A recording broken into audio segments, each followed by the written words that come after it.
Hello everyone! How the hell do I lower the volume? The music was way too high.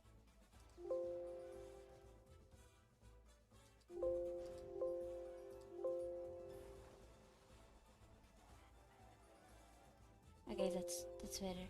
My brother changed the keyboard, so now it doesn't have like the little thing, the little wheel that lets you lower the volume. So I still don't know how do you do it.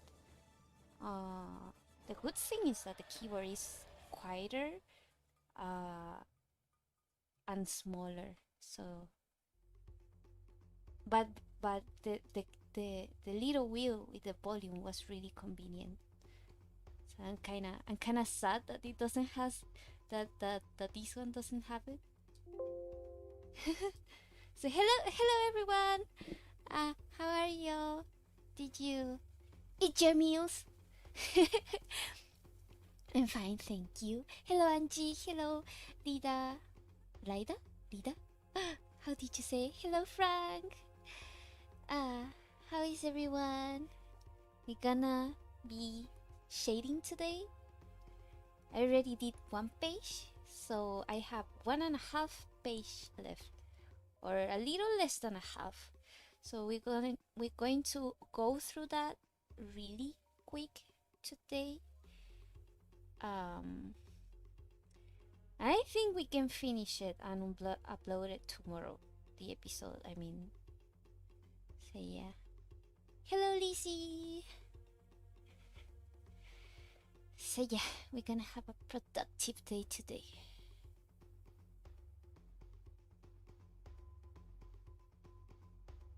Now I cannot hear the music.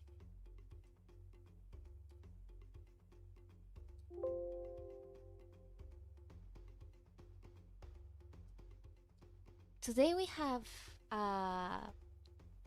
Star Fox Adventure soundtrack. Haven't heard in a while. Haven't even played it in a while. Because we don't have our GameCube anymore. I could try down I could try downloading it in my brother's computer. Maybe it would work. I'm gonna ask him if I can do that.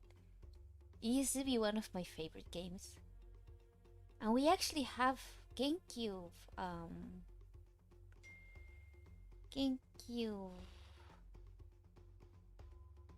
controllers. But I don't know if GameCube controllers work on PC. Cause I have like the Switch adapter. I would have to Google it.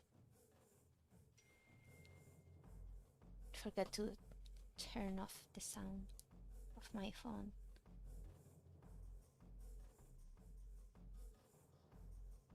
So yeah, we finishing this page, the word today really fast. And I also wanna finish fast so I can have time to edit it today and not tomorrow, and like to fix the proofreading. I mean, to change the things that I got back from the proofreading.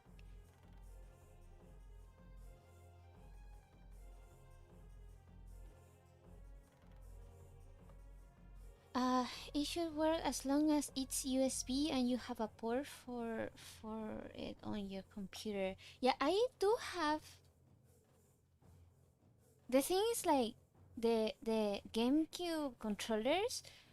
If you want to use them in Switch, you need the Switch adapter, which is USB. It has two USB, and the two USBs you connect it in the Switch, and I guess you can also connect it in the computer. But I wonder if it's going to work because since it's an adapter and it's like made for Switch and Wii U, so I don't know. I don't really know. Hello, Coffee.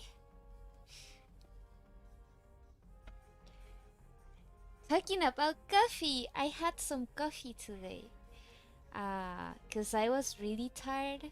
I slept like really late, or I could say early. I slept about 7 a.m. Because I stayed till what time? I stayed finishing work till around 6 a.m., 6:30, and then I was hungry, so I ate something. Uh, and then I read some webtoons and slept around 7. And I wanted to sleep a little bit more today, um, but my brother had some packages arrive in the morning around, well, you could say morning, but it was at the end of the morning, around 11.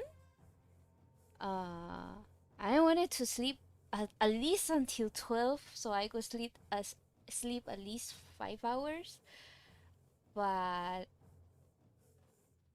he generally wakes up a little bit later than me, so I had to go for his packages. And after that, I couldn't sleep no more. I couldn't sleep any longer, so I just woke up. So, yeah. So, I just woke up and did a page, colored a page today. Uh, and I'm gonna finish the other ones now. So, that's what I've been doing since yesterday. And since I was so tired, I was like, dude, I'm just gonna order some coffee. So cause I've been wanting to try the new coffee line from Starbucks. Cause I saw that they had these pistachio mocha frappuccino. So I wanted to try it. And to be honest, it tastes like a normal mocha frappuccino. It's nothing special. So, but it helped me like have a little more energy. And I took the chance and bought some yogurt with it. I bought some yogurt with berries and granola. Do you say granola as well in English? So yeah, this is going to be. It's not going to be my dinner. My dinner is going to be the pizza that my brother left me, because he bought some pizza like 2 days ago, and he hasn't finished it. And he was like, "Do you want the rest of the pizza?" And I was like, "Oh, okay." So I'm gonna eat his pizza later today. Uh, and I'm gonna have some yogurt later than that. Wait, wait a minute. Okay, he was right. He was right.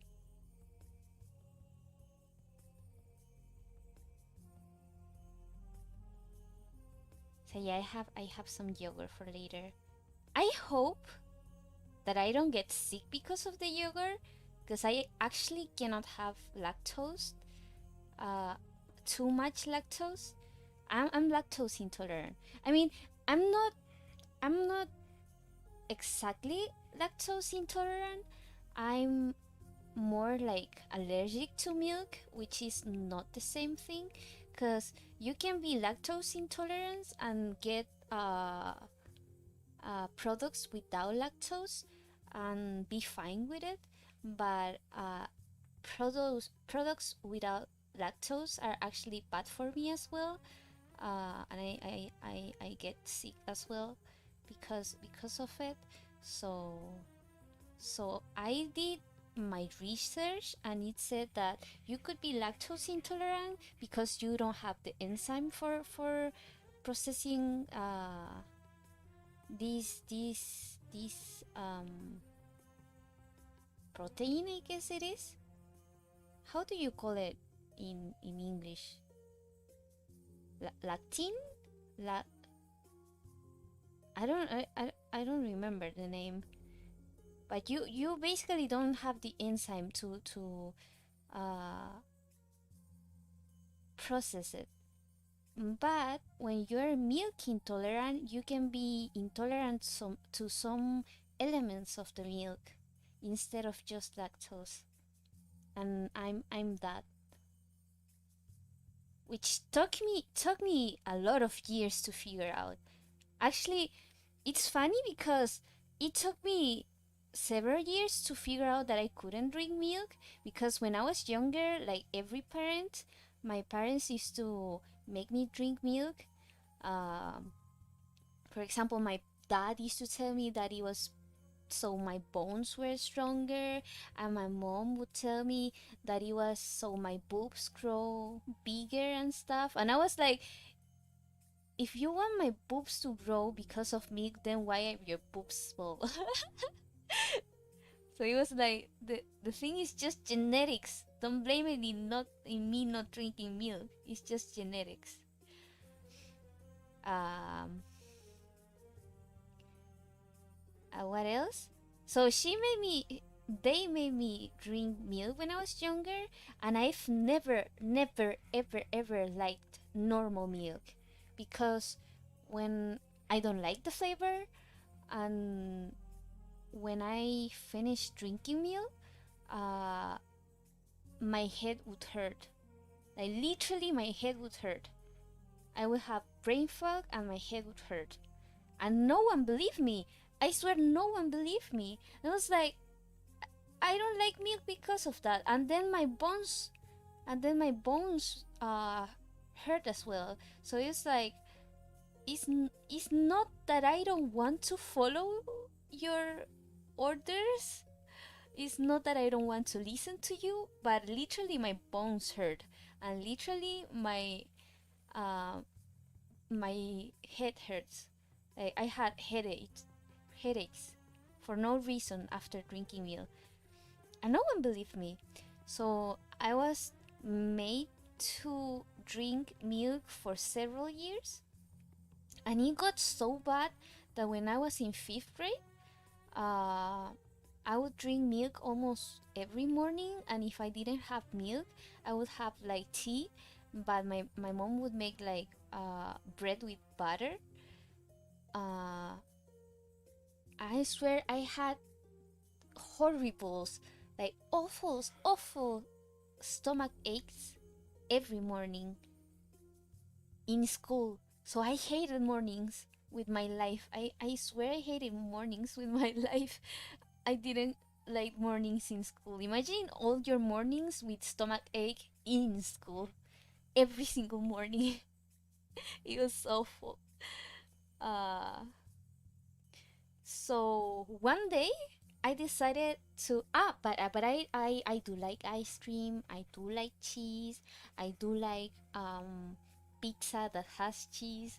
I do like chocolate milk. I do like strawberry and banana milk. I do like things with uh, milk and lactose and stuff, and flavored milk. I just don't like regular milk, and I don't like the feeling of it after you drink it. So one day I just decided to stop drinking milk because I had a really bad experience. My doing I was giving an English test in fifth grade, and it was first time in the morning, like around 8 a.m. And I'm good. I've always been good in English tests. I've always been good in English classes. Even though I'm not like the best in talking, I've always been good in English classes since I was really young. Um, because when I was in first grade, my English teacher was really nice and he was really fun, so it was one of my favorite classes. And since then, I've always been good in that. Um, but that time, my stomach was hurting so bad that I couldn't think at all. I couldn't I couldn't think at all, and I couldn't answer. Like, how do you answer a test if you cannot think? And I had to go to the bathroom in middle of the test, and then when I came back, I still couldn't think, and my stomach was still hurting, and my teacher that knew that I was good in English classes, she had to help me because she saw me like suffering a lot. And that day, I decided to stop drinking milk, or at least stop drinking a lot of it. Like, now I know that I can drink milk, but I cannot drink more than half a cup of milk.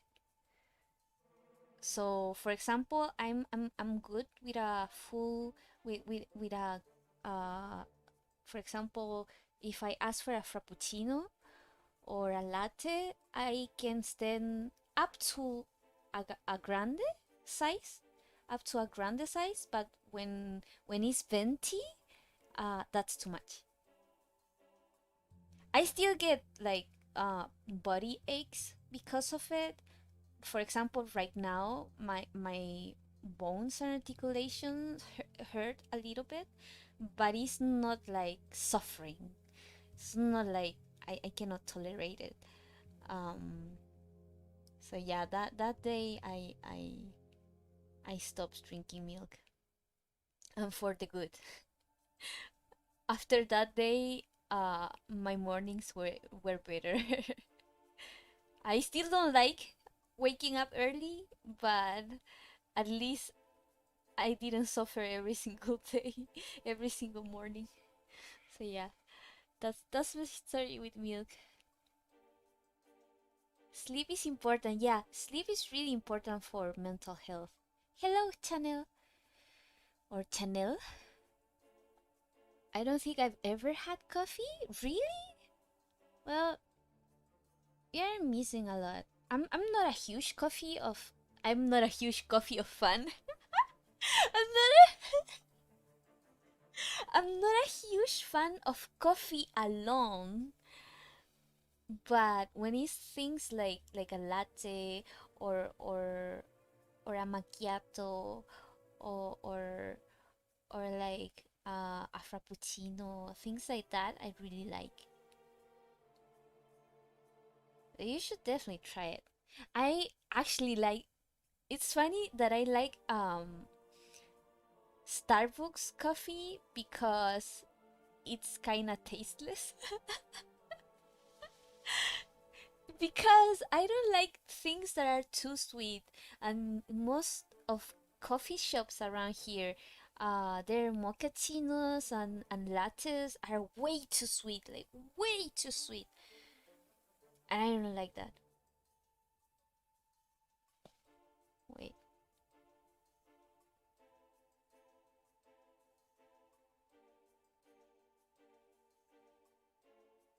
oh no no no, it's fine, it's fine.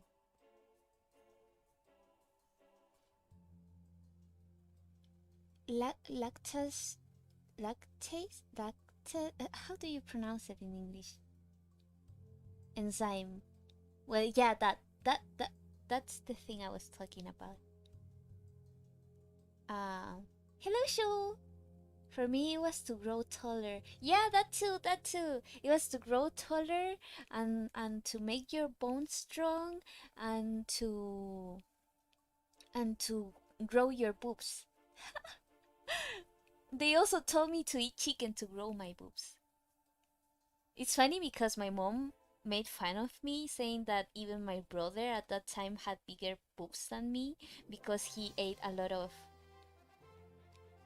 because he ate a lot of chicken. Yeah, my mom would be like that. At what point she gave up? At what point she gave up and realized that I wasn't lying when I said that I couldn't drink milk? Like, dude, if your child is telling you that her bones hurt and she has headaches because she drinks milk, you should believe it. Uh, and maybe take her to the doctor to confirm it. I don't know. I mean, she did take me to the doctor, but because she thought that I had a bone issue more than a milk issue.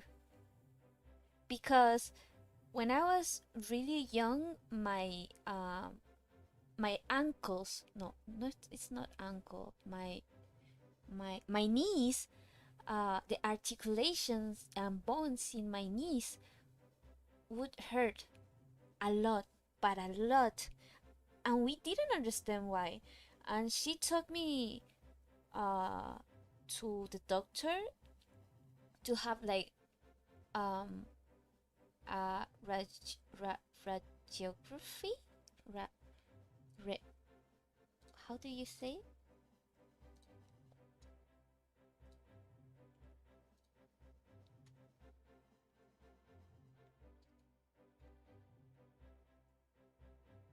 A bone scan. Would you say it like that? Radiografía. Shit, that's Spanish. Radiography. Ra- radiography. Ra- radiography. Radiography. Radiography. Well, yeah, she took me to the doctor to have a bone scan, a radiography. Uh, and the doctor said that I didn't have, there was nothing wrong with me, maybe a little bit of iron deficiency, but there was really nothing strange with me. So he didn't know why my knees and bones hurt so much when I was younger. So yeah, but it did stop. It did stop when I stopped drinking milk. So the thing that a lot of people don't realize is that if your body is sensitive, uh, and you have arthritis and bone issues, maybe try stop drinking milk.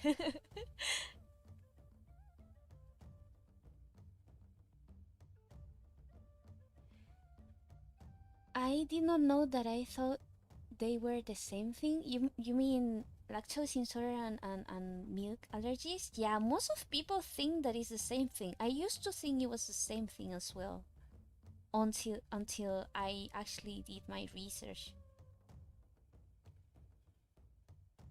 You can become lactose intolerant in a later age? Yeah, my actually uh I think it may be karma. My mom did develop a lactose intolerance at around 40 or 45. She developed a lactose intolerance and she cannot drink anymore. She does sometimes, but she shouldn't. So it's like, ha! And you were telling me I was a liar, and now you have it too. That's so mean of me. My parents made me drink milk until I barfed in my dad's car. Well, they deserve it.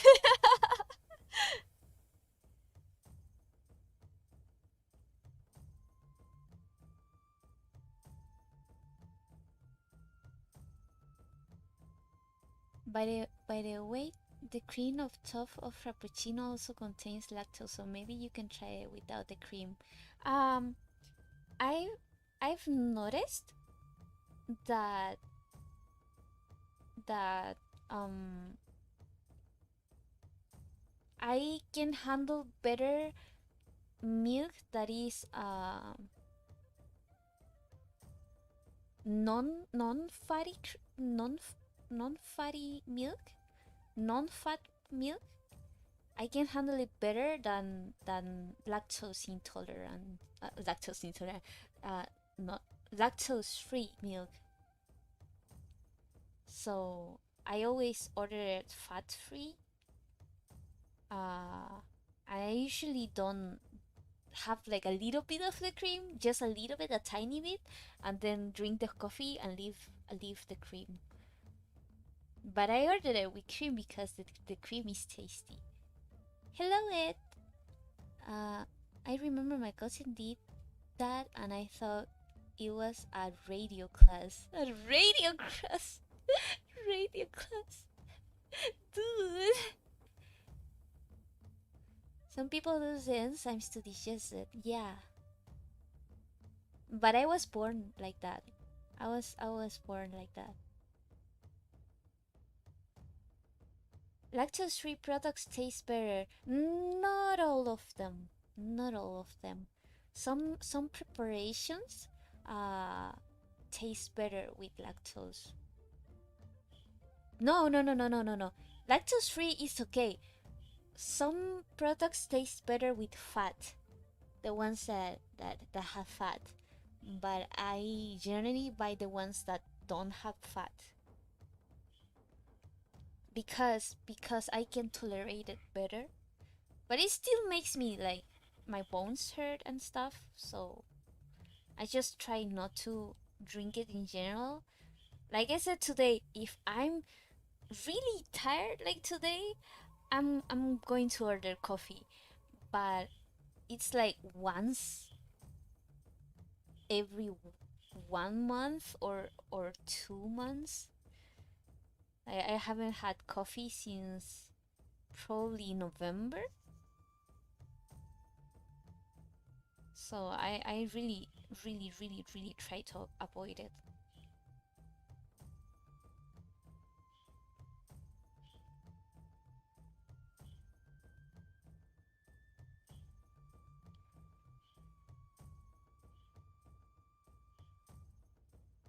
Should I add movement?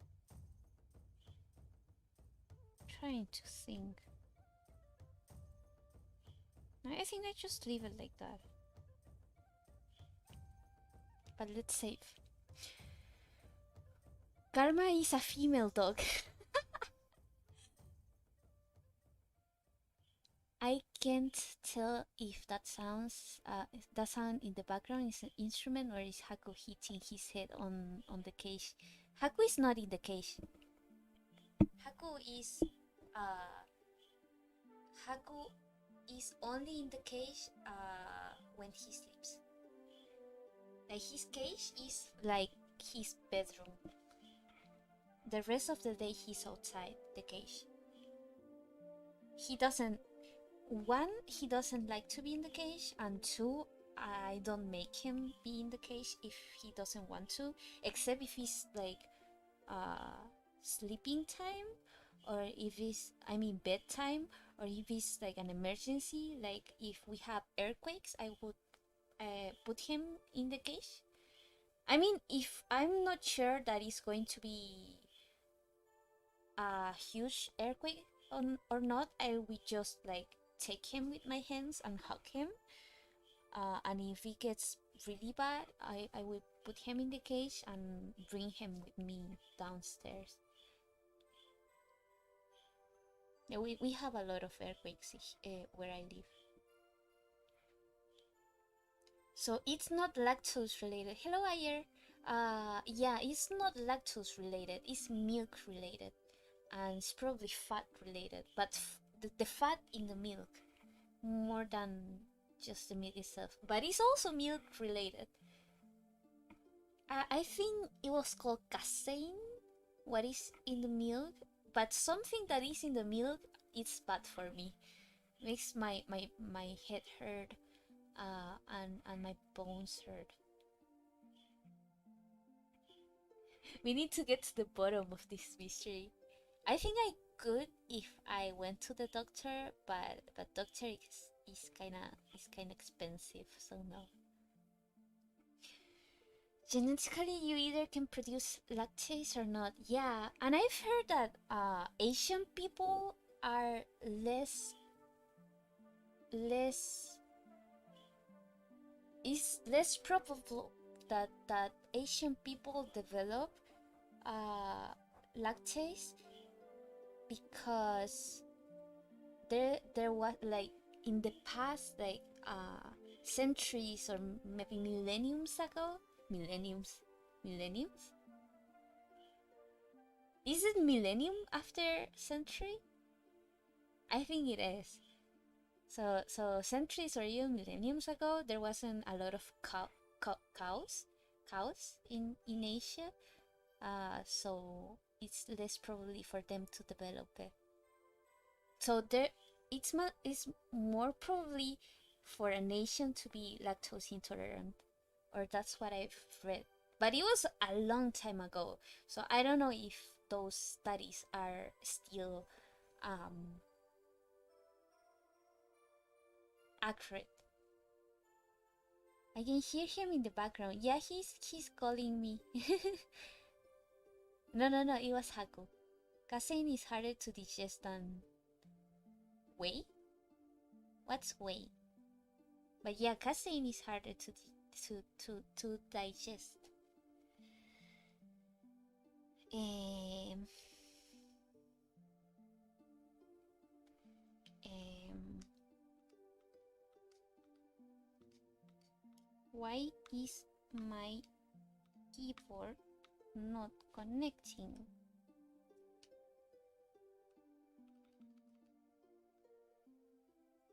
Talking about doctor, I started to notice yesterday. Well, I've been noticing it for a while, but especially especially yesterday, that my vision has been getting worse and worse. For example, right now I'm using my contacts and I still see a little bit blurry. And my contacts have, of course, they have prescription. So I think I have to go to the doctor, to the oculist, to the eye doctor, to get a new prescription. Cause I haven't gone to one in about. Last time I went, I think it was 2014. 2014, I think. Was it 2014 or 2015? Because the first time that I went, it was 2012. Yeah, it was probably 2014. And I wanted to go last year, but I ended up not going because of COVID. Actually, also because of COVID. Wait, no, that was no last year. No, because no, yeah, I was thinking something from 2019. I was thinking what happened in 2019. Was it? Was it? Yeah, well, it was 2019 that I, I was I was in my room, and then my mom came and told me that a guy that was repairing the house was going to hang in the outside of my balcony a bakhua mirror. I think you call it bakhua. Ba-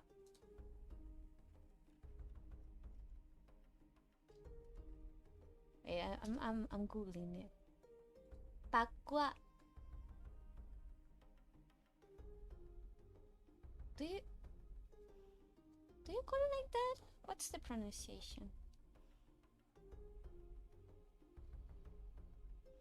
What's the pronunciation of it?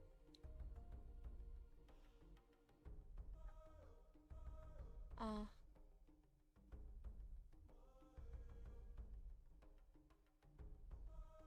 I don't know, but those mirrors that are like feng shui mirrors, those mirrors that are like feng shui mirrors that are to scare bad spirits and stuff. She wanted me to put that in my balcony because she was talking with my grandma about I don't know what. And my grandma sent that mirror from China um,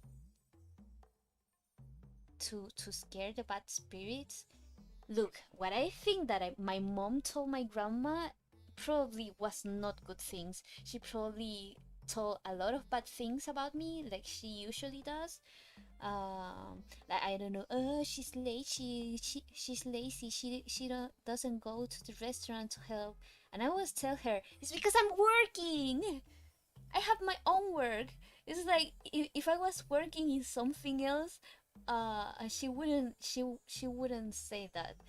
But because I'm self-employed, then she says that I do nothing. So I bet you that she was telling bad things about me to my grandma, and probably my grandma was like, and because I had to go like through therapy and all that stuff, my grandma probably thought, oh, it's bad spirits and stuff, so she sent like a feng shui mirror to scare the bad spirits.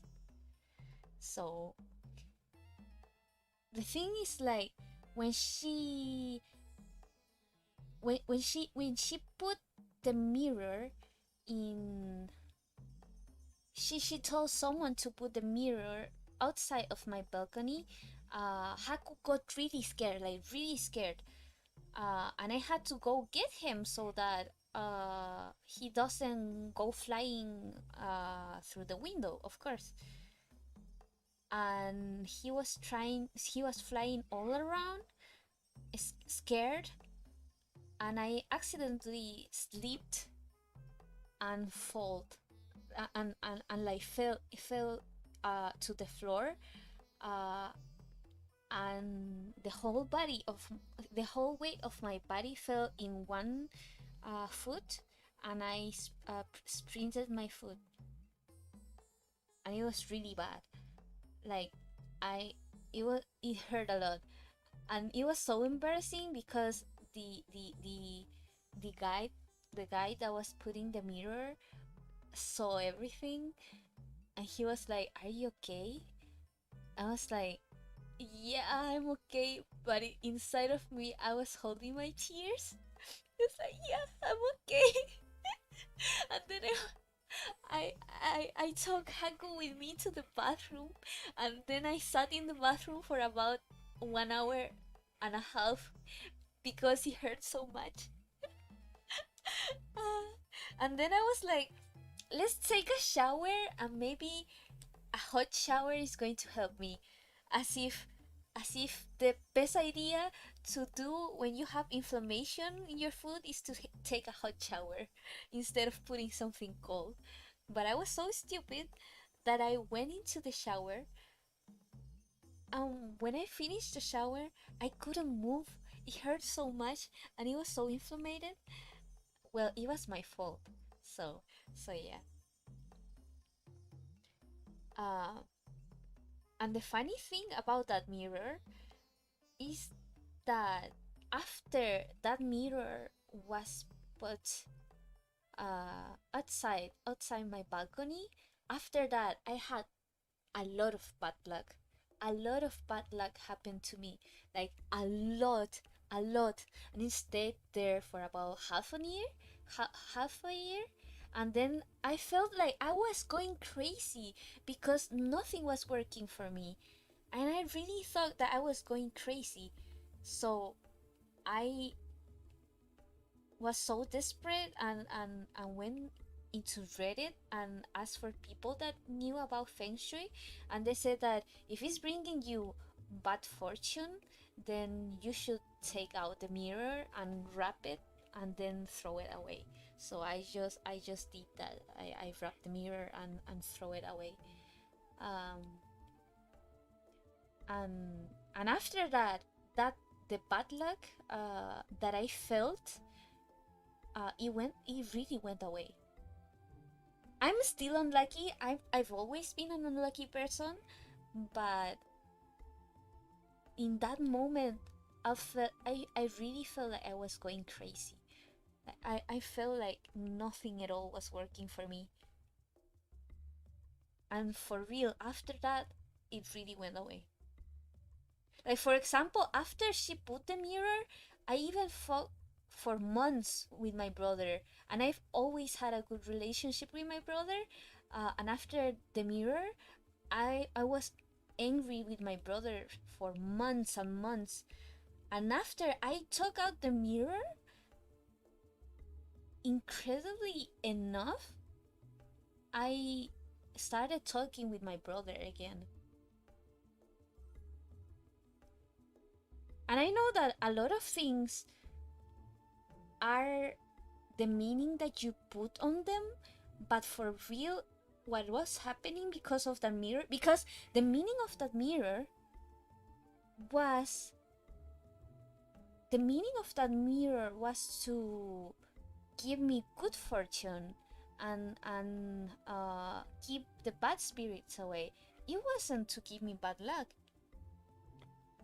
but instead of that, it gave me bad luck. So was it really the meaning that I gave to it, or it was something else? And I think it was something else. Imagine that after I took the mirror out, just a little bit after, like a week or two after, I started talking with my brother again, which was like, how do you explain that? It's really hard to explain. Well, the story that I was talking about wasn't about the mirror. The story that I was talking about was actually my foot injury. When I sprained it, my it was my foot. It was like the top of my foot. It wasn't my ankle, and it wasn't on in the bottom. It was like the top of the foot that hurt a lot. When I moved it around, it felt in the top. It wasn't the ankle at all, because I felt it was like in the top and a little bit in the side, and it looked so ugly, but so ugly. It was m- most of my food was purple. At one point, it was pretty though. It was like purple and blue and green and all that stuff. It had a lot of colors and it was really pretty. But overall, it was ugly. And I asked like I asked my friend that is studying medicine, and he told me, dude, it could be a fracture because I couldn't walk properly, and it hurt a lot, and it didn't go away in more than 3 weeks. My friend told me that it may be a fracture, so I should go to the doctor, but I didn't want to go. I don't like the doctors, and I don't like waiting, and I don't like using my money just so that they tell me, oh, it's no biggie. Just take an anti-inflammatory and deal with it in your own. So I didn't go, and after how long was it? After 2 months, it was still hurting. The pain wasn't as much as it was originally, but it was still hurting. And after 4 months, it still felt weird to walk. So up until now, I still don't know what I had. But now it doesn't feel weird anymore. Now it just feels normal. So I'm fine now.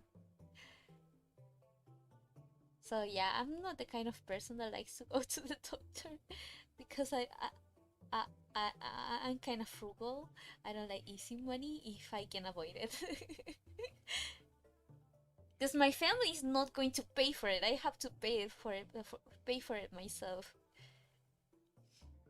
And doctors are expensive. And hospital bills are expensive as well. And if it was a fracture, it was going to be hella more expensive. So I was like, no way. I'm not freaking going to the doctor. No way.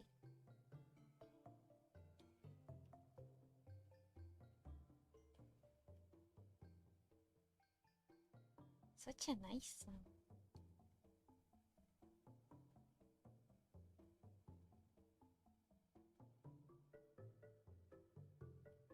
So what are you guys talking about?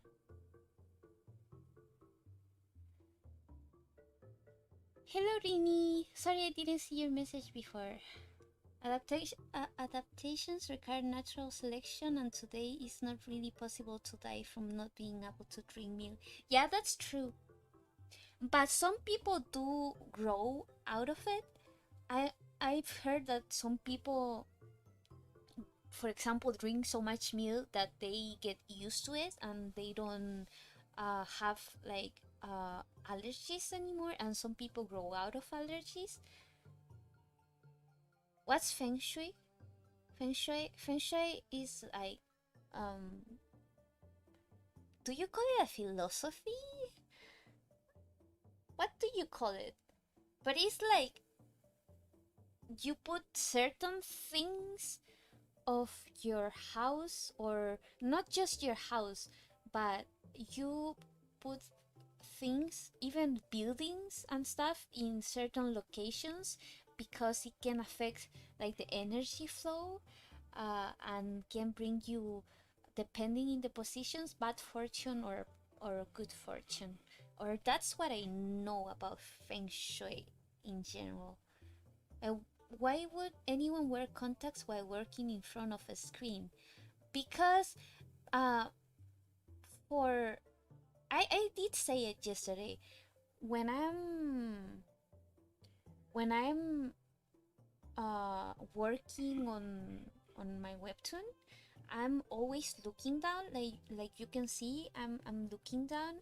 And when you are wearing glasses and looking down, uh the face tracking kind of goes crazy or loses a little bit the side of your eyes, because the the frames can cover your eyes when you're looking down. So it's better to have contacts. um, but for example, if I was playing a game, it is easier for me to use glasses because I'm always looking at the screen in front of me. So yeah, it's mostly because of the face tracking.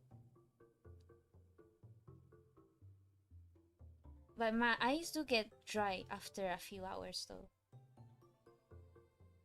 But that's just a natural thing.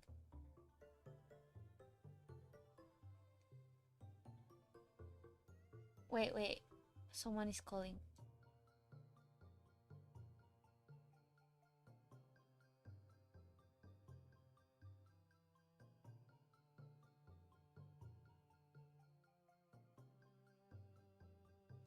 They hung up on me.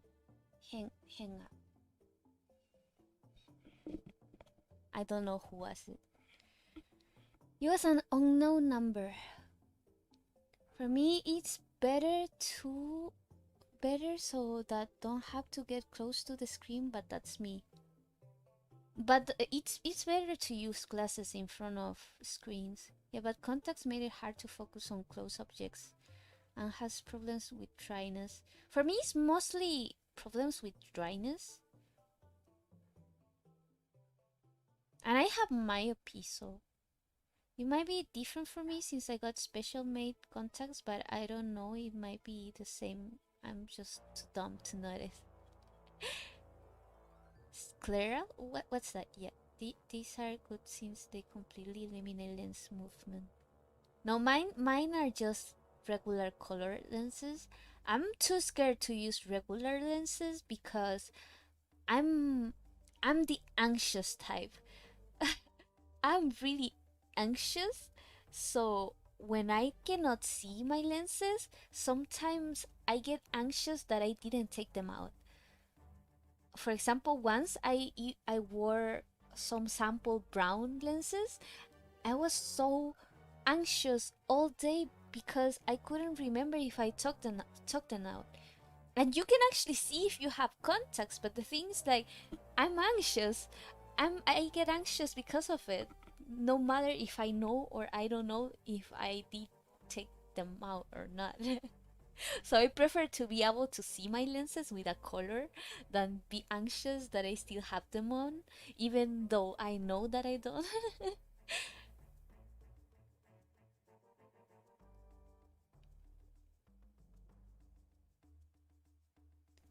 Ah, where did the chat go?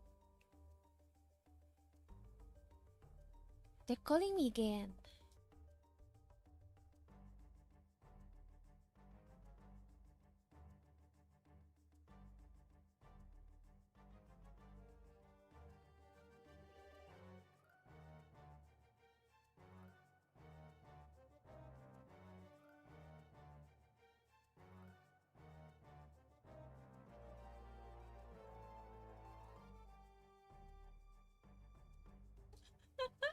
Wrong number.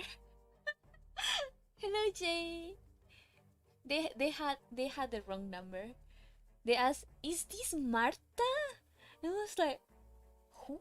No, wrong number." And she was like, "Isn't this the four? I don't know what." And I was like, "No, my number starts with 6." She was, "Oh, sorry."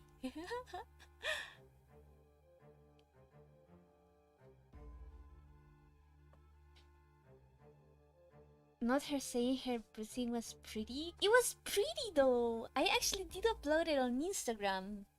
It's not there already. I mean, it's not there anymore because it was a story. But I did upload it on Instagram. It was really pretty. It was pretty, but just one day. The rest of the days were really ugly. The doctor had to make this specifically for my eyes. Oh, I have no idea about that. I don't know about any if that's of that stuff. If it's already 3 weeks after a traumatic injury, then diagnosis probably doesn't even begin to heal in several weeks. I have no idea what you guys are talking about. I accidentally left my Zoom meeting and my teacher didn't let me back in.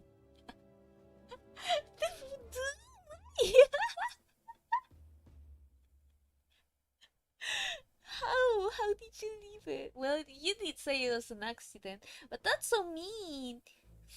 You could say that your computer accidentally booted off.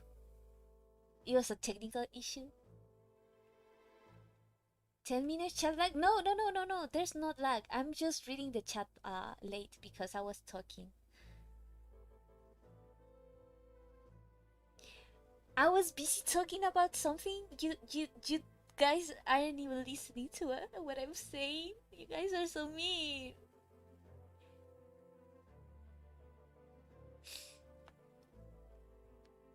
So yeah, I was saying that I probably have to go to the doctor because even my normal just regular glasses I see a little bit blurry with them. Well, it's been like that for probably 2 years already, but I'm being too lazy to, not too lazy, but too unwilling to go to the doctor and spend money.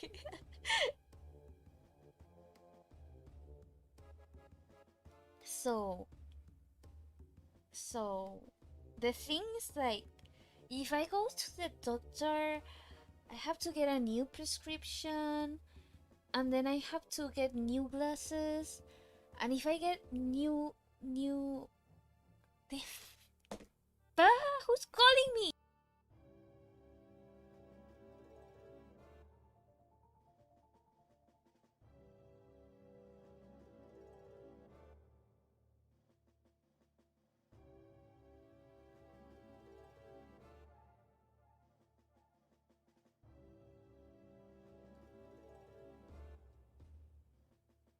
They were asking for the same person, but it was a different number. It was a different person. I swear, I'm not popular at all. No one calls me, and if they call me, it's a wrong number.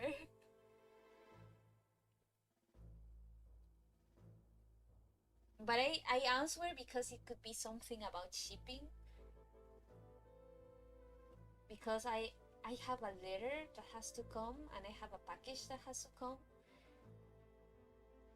So I have to answer. I generally don't answer to um, unknown numbers because no one has my number. No one is going to call me anyways. What was I talking about?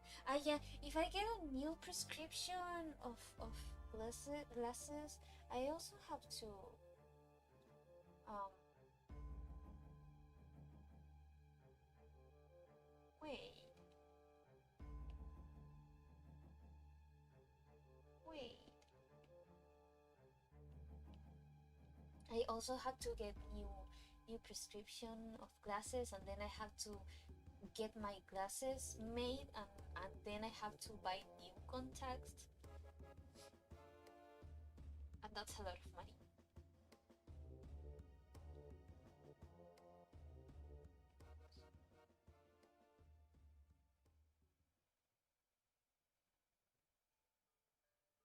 And like I still have some contacts left. They are daily contacts. So I still have like 1, 2, 3, 4, 8. I still have like 8 or 9 pair left, so I don't wanna. I guess I'm gonna go when I have about four left.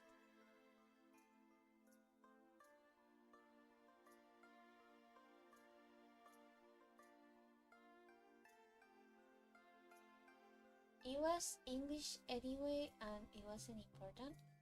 Okay. Well, oh, your class was English anyway, so it wasn't important. Just say, I didn't want to be there anyways.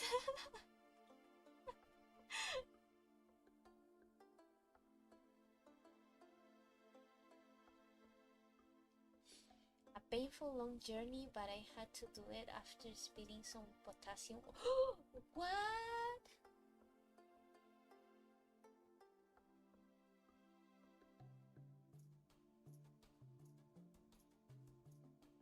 Did you have to be in lab class? Was it chemistry or something like that? Was it like uni class? It reminds me of a friend that I had in China. In the time that I was in China, which is a little bit sad, but I only made one Chinese friend, like one native Chinese friend, besides my two cousins, of course, that I didn't talk too much with them because they all studied in different places. Uh, for example, my male cousin that is a year younger than me, he was studying in Zhongshan, and my I was studying in Guangzhou, and my female cousin that is 1 year older than me was studying in uh, Hunan, in Hunan province. Uh, so we didn't spend a lot of time together, and they were of course busy with their own life. So in my time in China, I only made one Chinese friend, and I actually the way that I met him was a little bit dangerous. So I'm really lucky that nothing happened to me. uh, and I met him because his university was close to mine. Uh, so I found him on WeChat because WeChat has that function that you can find people around you, And I was like trying it out to find people in my own college, and uh, by chance I found this guy, and I don't remember how I started talking to this person. I think I was the one that added him, and we became friends. And he used to help me practice my Mandarin, although yeah, he helped me practice my Mandarin and stuff. And sometimes when I had to do homework, I would send it to him. So he would tell me like, no, this doesn't sound too natural, or people doesn't often use these kind of words and stuff. Uh, and actually, because of him, I could play League of Legends for the first time. Because before my computer wasn't good enough until I got a better computer, which is the one that I have now, which now is not good enough. Now it was 2015, so I made it my New Year resolution of 2014 to play League of Legends in 2015, but I couldn't get to play it because my computer was really bad, and my internet was really bad as well. Uh, so we talked for a lot of months, and he actually did help me a lot, even though we didn't know each other in person. For example, once this is a funny story. Once I got really sick because outside of my campus there was a dude selling cherry tomatoes, and I'm a huge fan of tomatoes. I'm a huge fan of tomatoes, and especially cherry tomatoes. So I was going out with friends and saw this dude selling tomatoes, and I was like, wow, these tomatoes look so good. And I was like, I should get some. So I bought some tomatoes, and I did wash them properly, but no one told me that I shouldn't buy vegetables in the streets. In my country, is really common to find vegetables in the streets, and in China as well. I mean, in my in my in the town that my family comes from, it's a small town. You can buy vegetables and fruits in the streets from people that you know, and that would be safe. But no one told me that you shouldn't buy from random people. So I just bought those tomatoes in the streets, um, and then got really, really, really, really, really, really, really, really, really sick. I was so sick for about 2 weeks, even though I did go to the university doctor, uh, but I didn't want to go to the ER because I always get too afraid to go to the ER. Uh, and my friend, not my Chinese friend, my other friend, uh, told me that I should actually like really go, and I was like, I don't want to go alone. I'm scared. Um, and she ended up giving me some medicine that she got one time that she was also really sick, and that medicine helped me a lot. But before that, my Chinese friend that I'm telling you guys about, he was so worried. He was like, should I you shouldn't eat just anything. And at that time I still didn't know how to buy food online, and he was like, I'm gonna teach you how to buy food online.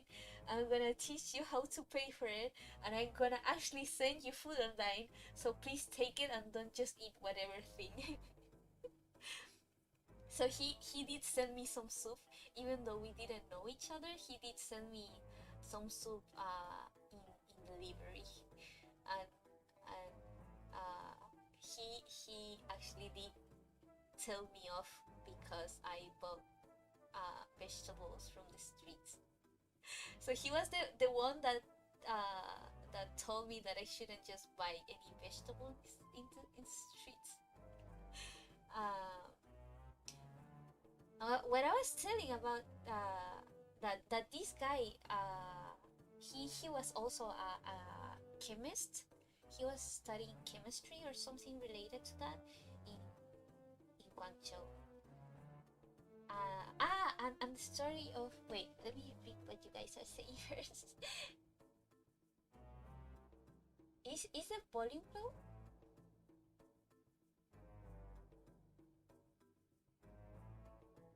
You know, a lot of things just click together. I think the volume is very low. What? What? Wait. What about now? Is it better? I'm closer to the mic. Is the volume better? Do you guys hear me?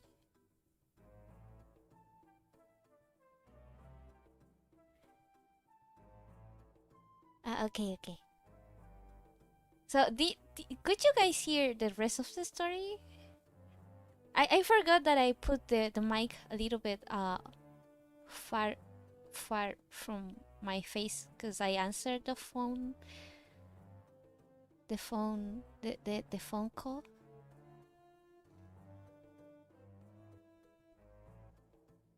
So what was I talking about? Oh yeah, uh, that friend from China was actually also a chemist, and he was studying in Guangzhou. And um, actually, he was like I said before, he was the one that got me into League of Legends. A lot of friends back in my country were telling me that I should um play League of Legends, and I wanted to, but my computer wasn't good enough. Um, and I actually wanted to like play at least once in 2015, and then New Year came, uh, and I didn't know because all the times that I've traveled before that time, I didn't know. No, all the times that I traveled before that day, it was like regular days. It wasn't any festive or anything like that. So for New Year's Eve, I had to travel back home, but I was busy, so I could only travel like right right on New Year's. So I went to the bus station and I couldn't buy tickets online because to buy tickets online you have to have a Chinese ID, and I had a passport. I don't have a Chinese ID. Uh, so you have to go to the bus station. So I went, and it took me a long time. My suitcase was really heavy because because it was winter. No, yeah, it was winter vacation, so my suitcase was really heavy. Uh, even a guy in the in the subway, you get into the subway with some stairs. A guy felt so bad for me that he actually offered to help me to carry my suitcase because I could barely bring it up the stairs to cross the bridge and then down the stairs. So that guy offered to help, and he didn't look like a bad guy. So I said okay, and he actually was a nice guy. Uh, and then I arrived to the bus station, and I waited for like an hour to be able to buy tickets because the lines were really long. And when I finally could buy tickets, they told me that there wasn't any tickets left to go back home. And I had such a bad time, a hard time going to the station that I was like, fuck it, I'm not going back. I'm gonna spend the night here. I'm gonna wait for the next bus trip. So I just stay in the bus station all night, and I was talking to my friends. Luckily, I could just sit sit in the floor where there was somewhere to charge my phone. Uh, and I was talking to several friends that were already back in their homes, and my Chinese friend was in the campus because he said that he had schoolwork to do, so he couldn't go back home. And he told me like, "What are you doing?" I was like, "I'm just gonna spend the night in the bus station." And he was so mad with me. He was like, "How can you spend the night in the bus station? You're a girl. Something could happen. Why do you don't go back to your campus? You cannot stay in the bus station alone and stuff." And he was so mad with me, but I refused to go back home. I mean, I refused to go back to the campus because it was already such a struggle to get into the bus station, and it was going to be even harder to go back and then have to go to the same experience the next day. So I was like, no, I'm not going back. He was like, okay, but I'm going there. And I was like, what? Why? He was like, because I cannot leave you alone. And funny enough, that's how we met in person for the first time after talking for a long time online. And he actually he took me to his campus that was near, so we visited his campus, and then we went to a nearby internet cafe. We played League of Legends all night, like all night. Uh, uh, and I felt so bad for him because he was falling asleep while I was playing because he was tired, but he still decided to stay all night. And we stayed until 7 a.m. That was my bus ticket. So that's how I started playing League of Legends. And the next year, my cousin, my small cousin, I had like a 10-year-old cousin. He broke my computer, so my mom that was visiting actually got me a computer, which was weird because my old computer I got it myself, with my own work, and they gave my brother a computer when he made it into college, but they didn't give me one, even though I was the first place in my college, in my class. I got it into I got into college, into my class. Well, it was the only class of that year, in my college, in my year, in that career. I was the first place, and I didn't even get a congratulations. But when she went to visit to China, she did bring me a computer. So that saved me because I didn't have a computer, thanks to my cousin. And that's how I started playing League of Legends. That's the story of how I started playing League of Legends.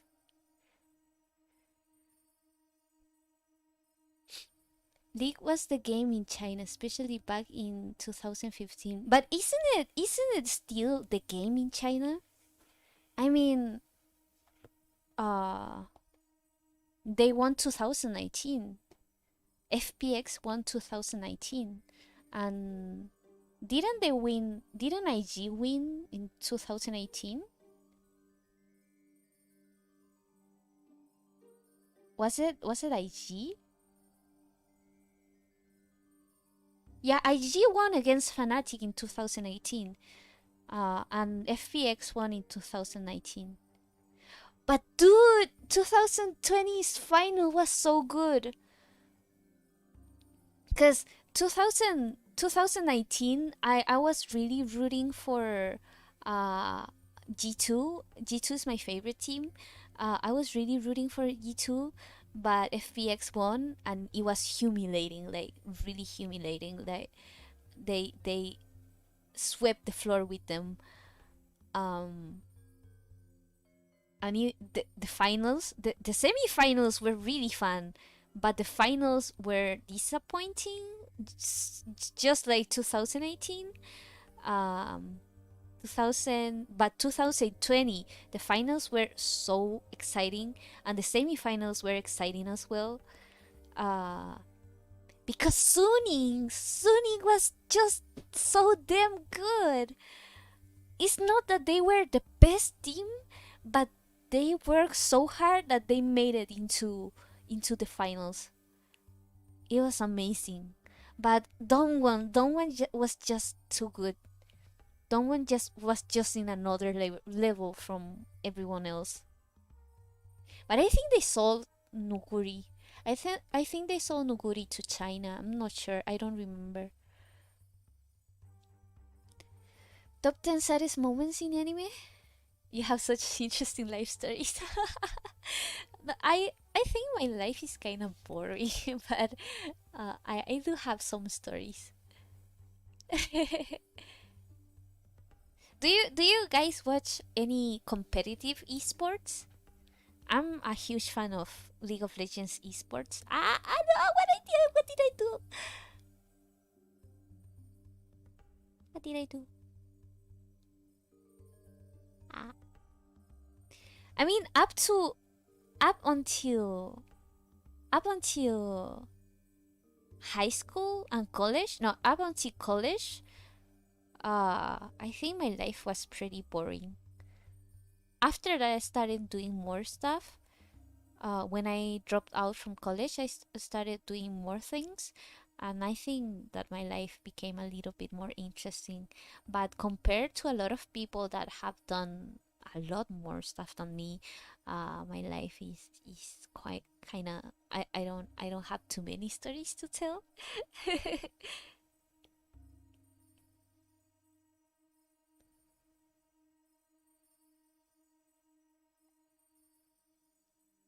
What is what is missing? I feel like something is missing. I spent way too long in this panel only, and I wanted it to be simple. Ah, the skin. That's what I wanted to do. The skin.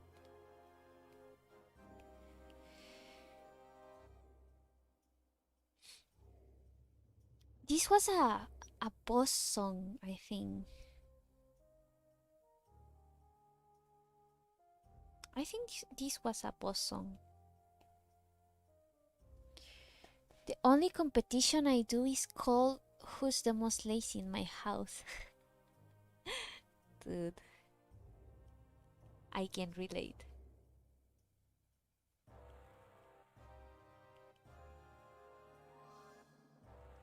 No, but I'm saying if you guys watch any competitive esport,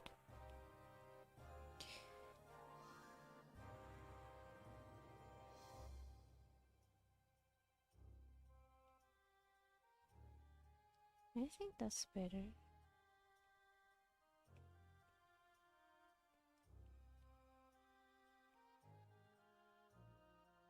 What stage was this song from?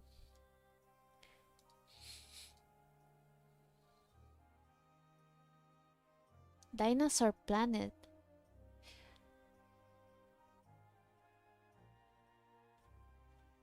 Was it? Ah, Dark Eyes Mines Underground.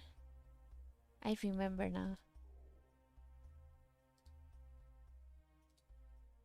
Yeah, I remember now. But I'm not a huge fan of that stage.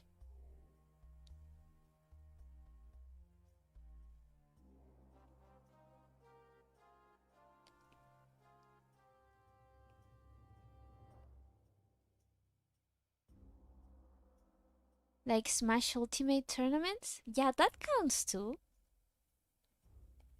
That counts as esport too.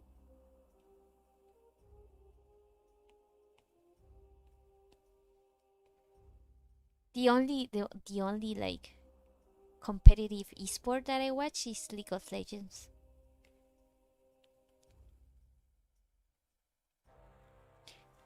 I think my brother watches all Call of Duty tournaments. I think my brother used to watch um, Overwatch tournaments. I don't know if he still watches it, but I know that he did watch uh, Valorant's. What was it called? First Strike? I think it was called First Strike.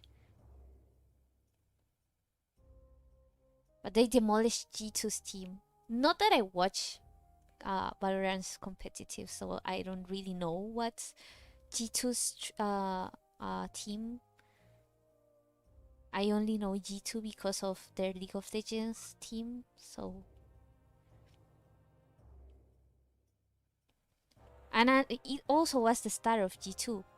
Carlos was a Carlos was Ocelote. Carlos, the CEO, was Ocelote, which is was a League of Legends player.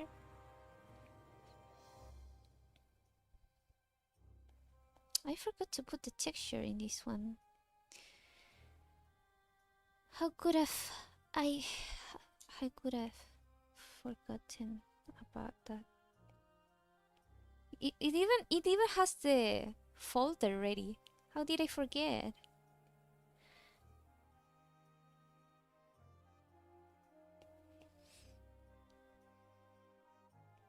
I think I'm gonna color this regularly.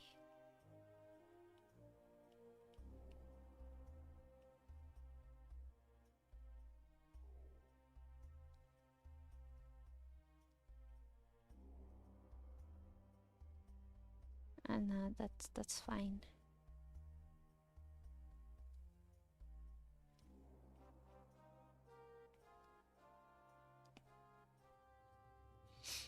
My eyes are getting dry because I'm tired.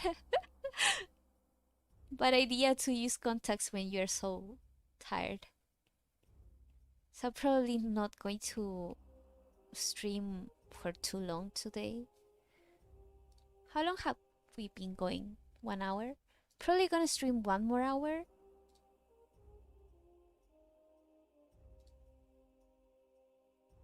Or just till I finish this page. Whatever comes first.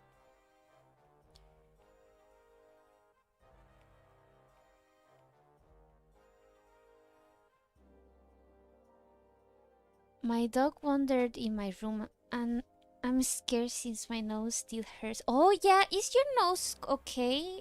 Like, are you okay after yesterday?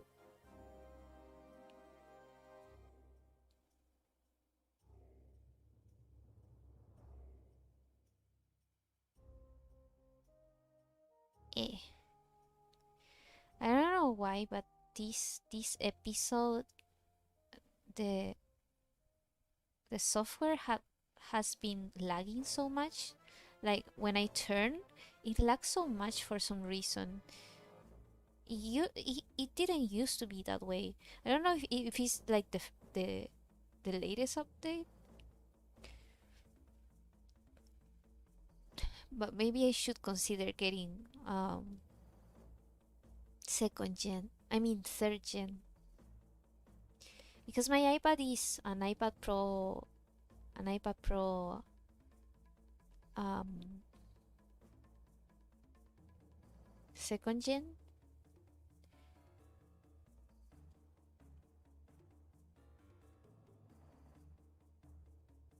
I got it because I was sick of working just on my desk and not being able to move.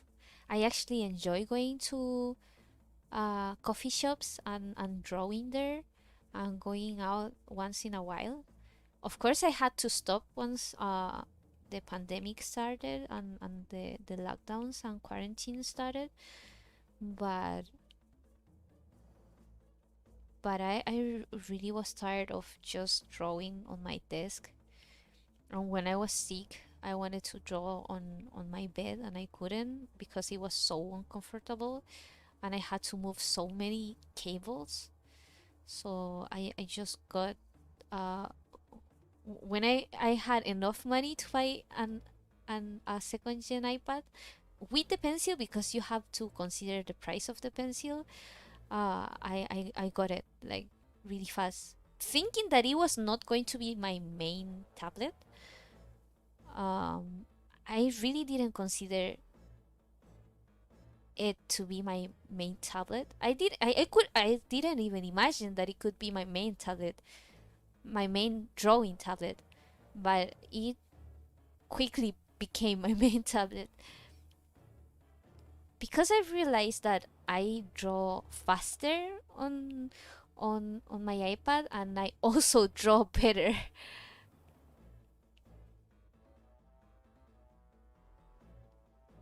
So it quickly became my main tablet. Why was I talking about that, by the way? I forgot. Oh yeah, so when I got it, I thought that Gen 2 was enough because like I said, I didn't think it would become my main tablet. I just wanted it to draw on my bed sometimes, or go to the cafeteria to I mean to go to coffee shops and stuff uh once in a while. So yeah, I should consider getting Gen 3. Gen 4 is just too expensive and not worth it enough. Like the changes are not worth it enough in my opinion. They say it's a little bit better in terms of processor, I think, but I actually don't remember. I just want the new pen. Second gen Apple Pencil is just so much better in the sense that you can just put it on top and charge it. Because the USB charging, I mean, it's not USB, it's lightning port. The lightning port charging is the stupidest thing on earth. Like the stupidest thing on earth. I don't know who the heck thought it was a good idea.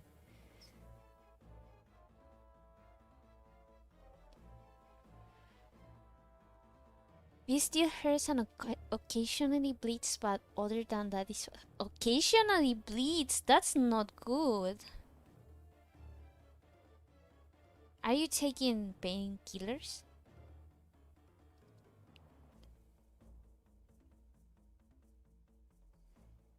Dude, I'm so tired. I'm so tired. I want more coffee, but I cannot.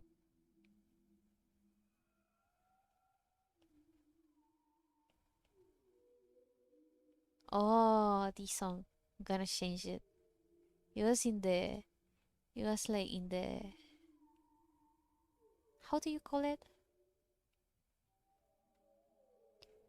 In the. In the moon.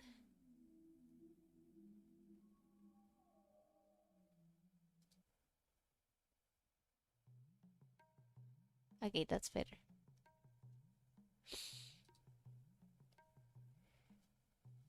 I'm taking some. My doctor got some, and if you tired, just take a break. No, no, no, I'm fine. I'm gonna take a break once I finish this episode, so don't worry, guys.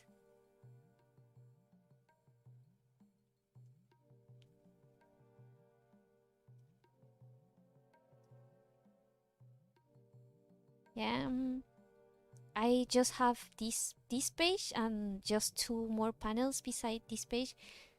How many are in total?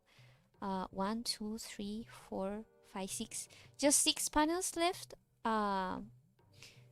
Including this page. So we can do that, and then I can uh edit the episode and the phones, and then I can schedule the episode, and then I can rest, and we can have like a break tomorrow, and play Switch and play Zelda.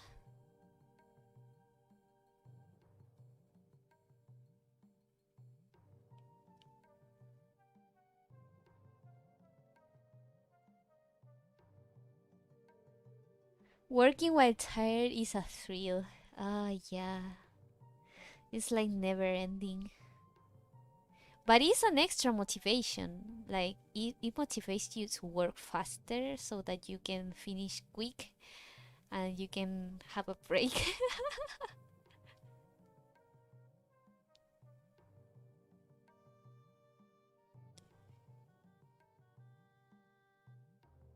Wait. Wait.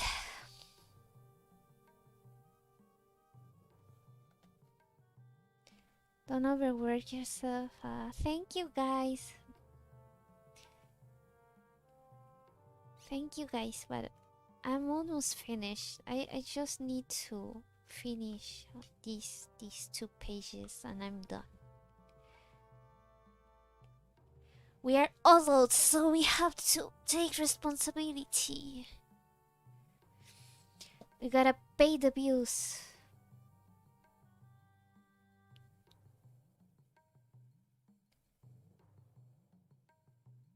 By the way, did you guys heard the rumors?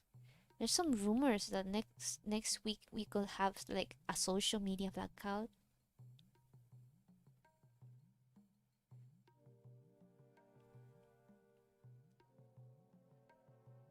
because of all that is happening.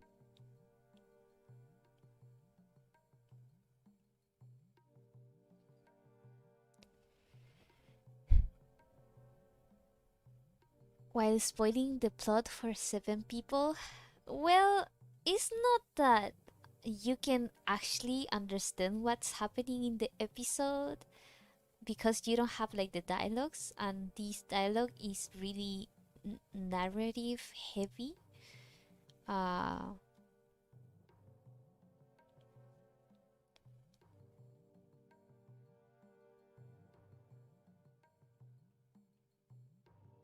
it's a lot of narrative more than things happening. So it's not like it spoils a lot of it. You need the dialogues to understand what is happening.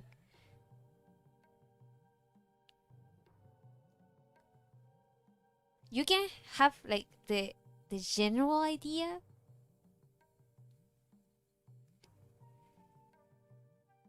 I had all my social media banned now. Oh my god.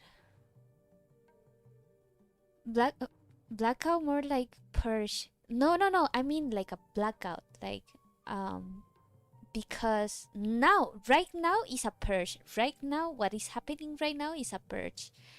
But I heard the rumor that it's going to be a blackout. That something is coming and there's going to be a blackout. That's what I heard. Hello, T. We don't need a purge. Angie, we don't need a purge. We don't need censorship. We don't need censorship and stifling of free speech, because what is most dangerous in life is not having conversations and is not having platforms to talk to one another. Because how do you know if something is right or wrong if you cannot hear the other side? And if someone tells you that something is right, are you immediately going to believe it? So you have to have conversations to know what is wrong and what is right, and you have to be able to decide for yourself. And the other person could be wrong, the other perspective could be wrong, but if you don't talk to the other person, how is the other person going to know that they are wrong? And if you don't know the other perspective, how will you know that you are right?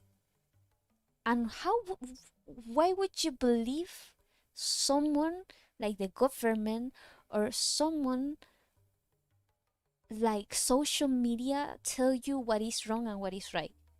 It's just stupid. It's just communism, is socialism, and is everything that is bad in this world. So we don't need a purge. If there's someone that is bad, we need to look at the person, we need to hear what they say, and we need to be able to say this is wrong. But if you censor that person, you'll never going to know. And we don't need that. If you study socialism, and if you study what happened in Nazi Germany, and if you study all the countries that went into a cultural revolution and had either socialism or communism in their country, you're going to see that a purge is what happens first, and then everything bad follows. So we don't need that. And I'm saying it from a perspective of parents that come from communism. So we don't need a purge. And if someone tells you that we need it, then they are wrong. And they're not thinking with their brains, and they're children, literally children. If you're a mature person, you can handle criticism and you can handle bad speech. Speech is important. Free speech is important. And you know why freedom of speech is important? Freedom of speech is important because freedom of speech means freedom of thought, freedom of thinking. If you don't have freedom of thought, you don't have freedom at all.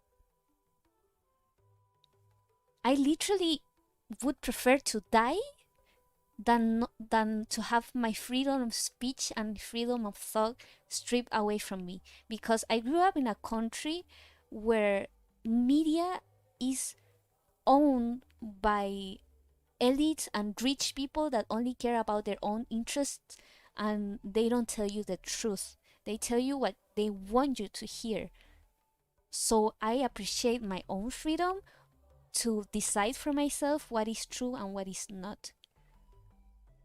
And social media, so a CEO from a social media platform cannot come and tell me that they are right and I am wrong. I'm the one that has to decide. So yeah. How are the like companies gonna just turn off? You can just turn off the servers from social media. She's coming at me. No, you need to know it, because they're trying to convince you that censorship is okay. Censorship is not okay at all. It's not okay. Or maybe you read too much QAnon? I don't. I don't. I just heard rumors. But I don't read QAnon. I don't even know how to read Q. Loon knows her stuff. I don't like politics. I love politics. I um I know I know that politics are not fun, but politics are important. What I don't like is political games, and what we are seeing right now are political games. But I understand that a lot of people think that censorship is okay because they're like there's Hollywood stars that are pushing that narrative. There's TV, like television, is pushing that narrative, and in schools they are pushing that narrative. But if you study history, you know what happens after a purge. You know that it doesn't stop there. It won't stop there. It will go for people that are innocent, and it's going to deplatform people that deserve to speak. And then after that, they're going to go more radical, and you could be next. You and artists are going to fall. If artists don't have freedom of thought, if artists don't have freedom of speech, we don't have a platform to do art anymore. Artists are the first ones to get censored. Why do you think that artists are the ones that are getting more affected by algorithm changes in Instagram that are made to stop stop speech and stop sharing. So we are the ones that get more affected by this, and we are the ones that get affected first. And art isn't so being an artist isn't so nice in communism. Being an artist isn't so nice in socialism. I'm gonna tell you that.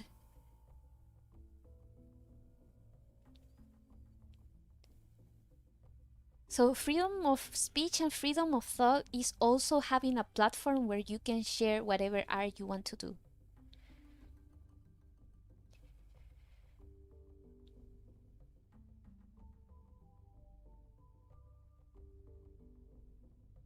When I was just joking, I feel like I'm getting scolded.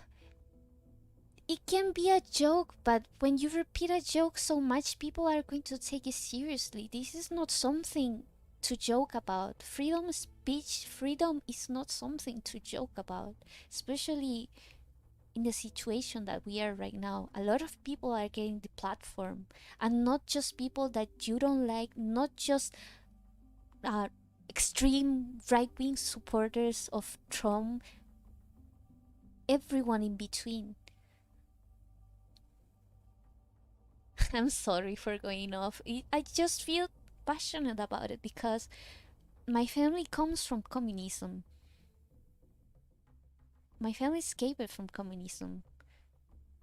So I grew up hearing the stories, and they are not nice. Your institution has designed safe space room, and on entrance it says right wing and radical speech is prohibited in safe space. Right wing is prohibited? Dude.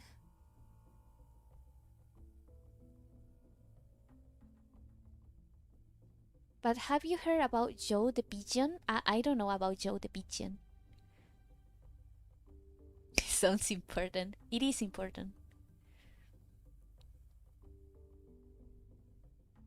The reason this word has many issues is because one, we are refusing to look into history, and when we refuse to look into history, we are bound to commit the same mistakes from the past. And we are committing the same mistakes from the past. And people don't know it because they are not reading history, or they are reading a really warped history.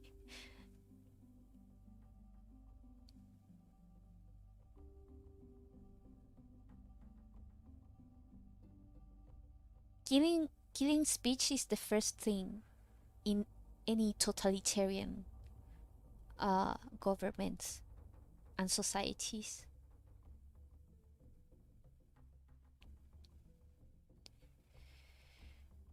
I was ousted from a pretty good opportunity over academic politics.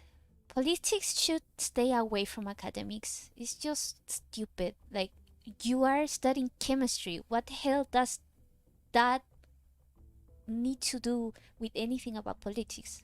Nothing.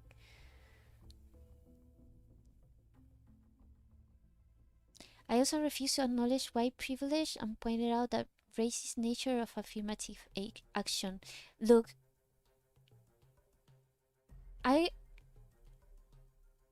I believe that actually America, the United States, is one of the less racist countries in the world. And you may not believe it if you've only lived in the US all your life. But if you come from an Asian family, if you are being in Africa, you will know what racism really is. For example, Chinese uh, have specific words for foreigners.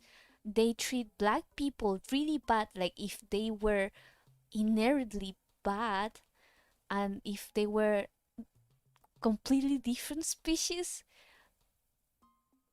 and it's like they didn't have rights, to be honest. When the virus, the when COVID came, uh they started to blame foreigners and they started to kick them out of their houses.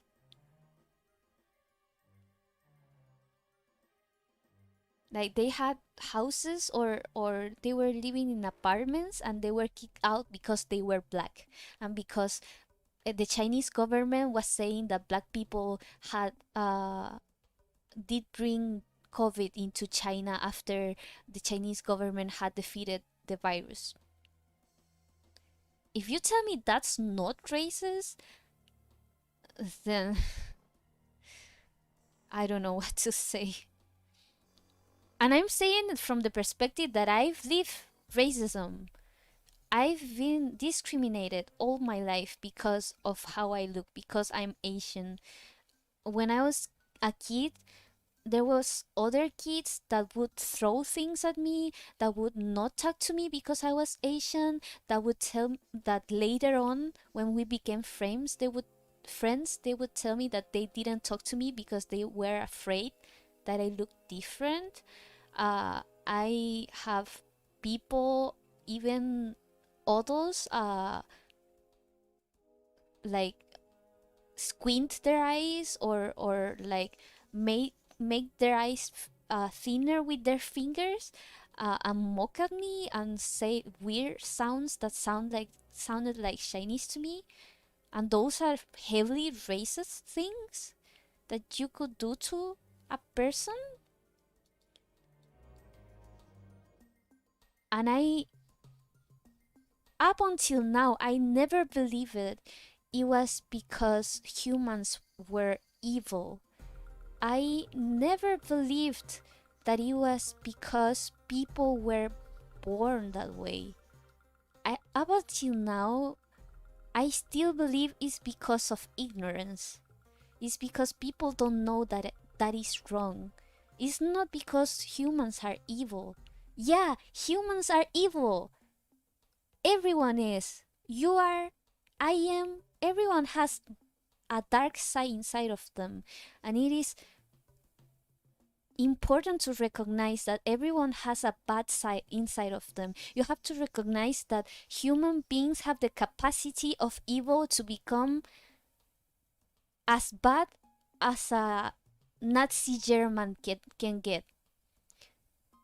But because you recognize that humans can be as evil as that and have the potential for evil inside of them, that you can strive to do good.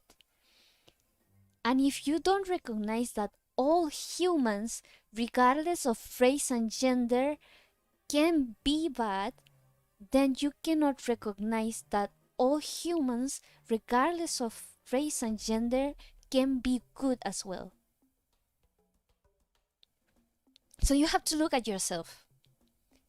You have to look at yourself and say, do I have evil inside of me? Have I done things that are wrong? Have I lied in my life? Have I ever even thought of doing something wrong? Yes, I have. Yes, I could have done it. Yes, maybe I did. But I have to recognize too that I have the choice, I have the free will to change. And everyone does. Everyone. And someone is evil because they don't recognize that they can be something other than evil. So it is ignorance.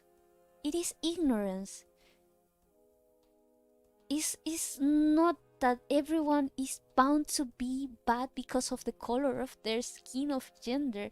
It's not that every man outside is bad towards women and every white person is bad towards a black person. It's not like that. And I feel so bad for generations that have to grow up thinking that way. I'm saying it from someone that has lived through racism throughout my life. But people are being taught that. People are being taught in school that they should shelter themselves, that they shouldn't tolerate things that offend them. if you want to have a discussion with someone, an honest discussion, an honest talk, you have to risk getting offended, and you have to risk offending someone else, because having other people not agree with you, it hurts sometimes. It really does. And it's not always fun. And it's not always the easy talks. It's not always easy to talk about those things. But it is important. And not because one is right wing and other is left wing, it means that one is evil and the other one is not. So we shouldn't stifle or limit free speech. Speech is not dangerous. The lack of speech is dangerous. Ignorance is dangerous. That's what I think. Sorry for going off. Sorry that I sound so angry, but it really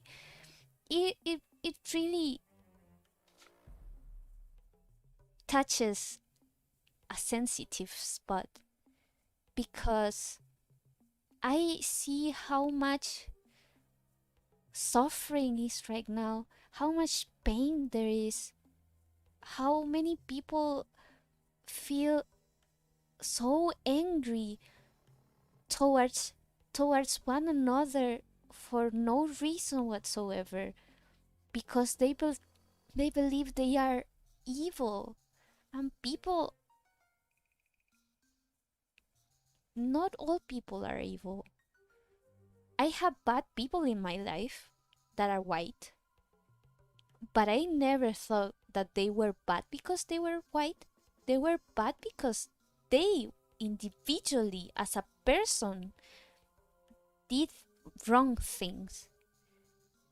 Because maybe the context, because they were raised that way, maybe because they had issues with their family, who knows? But also, there were white people that were kind, and it's not because they are white people. So if I see someone else, I don't see their skin first. I see that person first. And right now there's so many people that are hating each other and refusing to listen to each other and refuse to see their faces and see that they are just regular people like you and me. And I am not right wing. I am not politically right from the right, and I'm not politically from the left. I consider myself a moderate. I consider myself from the center. Uh, and I do agree with some things from the left. I have a lot of beliefs that are more libertarian. Uh, so it's not like I'm defending someone from the right wing. It's because we cannot replace religion with ideologies, and what society is doing right now is replacing religion with ideologies, and somehow trusting the government. For real, people trusting the government. That's naive.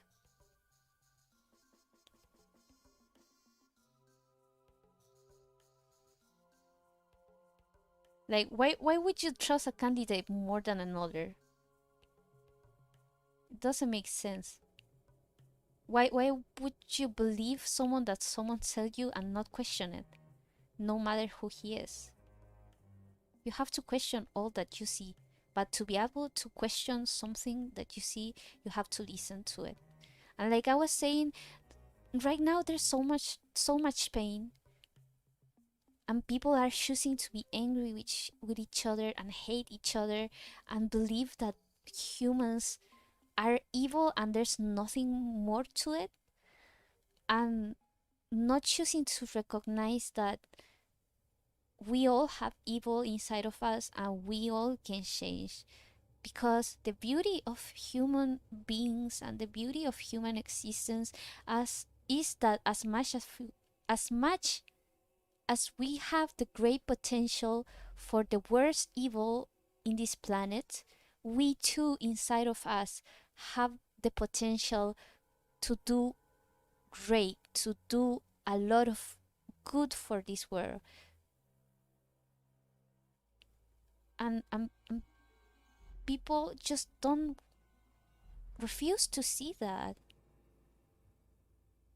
If you say every white person is bad, you are refusing to admit that every person has the potential to be good. And they're choosing anger instead of love. No, love doesn't recognize gender. Love doesn't recognize color of skin. Love is love. It is it's just love. It's just what it is. People should choose love and reconciliation instead of being angry at each other. And I'm saying it from the perspective of someone that has gone through a lot of pain in my life. Now that I'm thinking about it, did I change the arm? Ah, no, no, no, no, no. It's fine. It's fine. I thought that I made a mistake. Oh, what did I do? Did I exit the stream? Oh, no, I'm still alive. I'm still alive, I think. I'm still alive.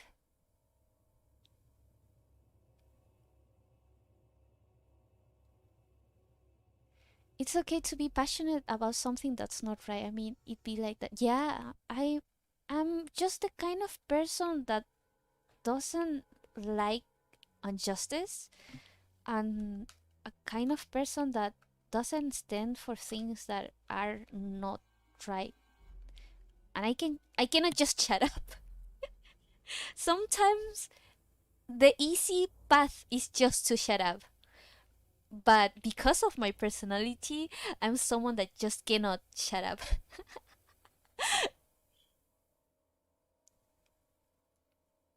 People always try to put history in the past and continue to make the same mistakes. Yeah. Imagine that's one of the most important points in blank actually, is that when the easiest way to get over with things is just forgetting everything.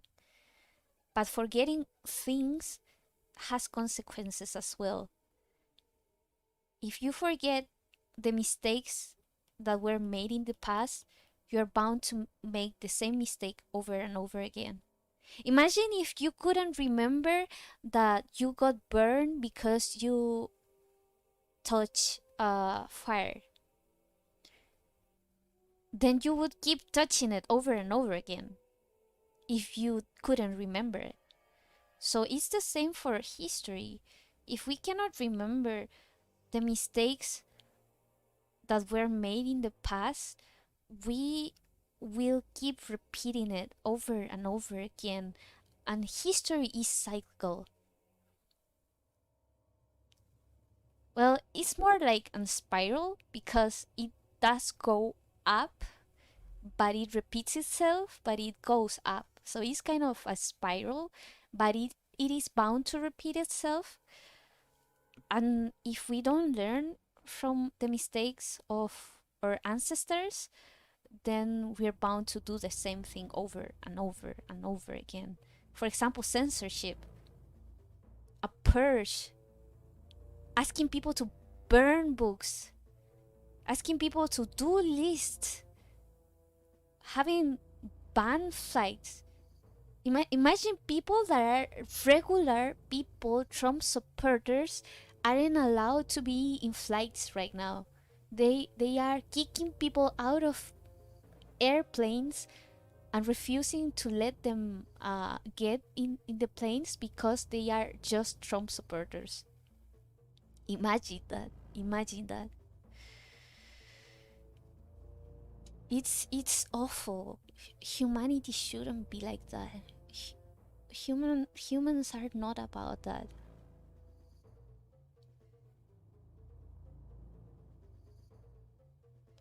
The prohibition of race-based study is also bad. Yeah, we should study everything, everything. We should study perspectives from the right and perspectives to the left to be able to decide what is right and what is wrong and what we believe is right and what is wrong. But if you refuse to look at the other side, then you only have one subjective and biased opinion, and you're refusing to look at the other side of the story. It's like journalism, one of the most traditional and essential values of journalism that I was taught when I was in college is to look in both perspectives, to get all sides of the story if it's possible, because there's always two sides of the story. There's three sides of the story. What one side, the other side, and what really happens in the middle. So you have to try to get all the sides possible to know what the truth is. And what media is doing right now is refusing to look to the other side, calling them Nazis, calling them the fascists, calling them dictators, calling them terrorists, and refusing to look at the other side. And if you don't look to the other side, you're not doing journalism anymore. You're not doing journalism anymore. You're doing opinion. I'm passing it as a fact. And that shouldn't be. One of the main values of journalism that should be the core of it is looking for the truth. And you can only get close to the truth if you get all the sides possible. You can only do that if you know all the sides possible. You don't get over Nazis just by avoiding studying about Nazis. You study about them. You try to understand them. Why did they do that? Why did they act in that way? And then you learn from it and learn what is wrong and learn to avoid that what happened back then. Because learning all sides gives you understanding.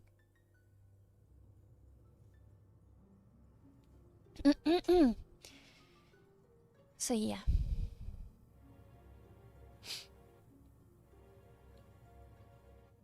I don't really like biochem side of things, but it definitely reasonable to study biological differences between group of people. Yeah.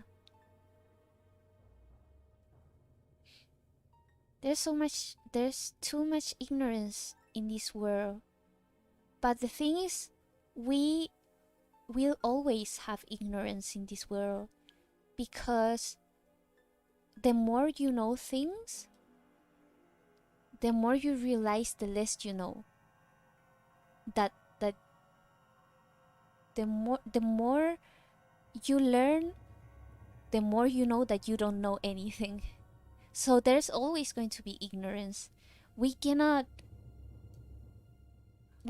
be prideful and think that we know everything that there is, because we don't. And we never will, because we are only humans. We are only humans.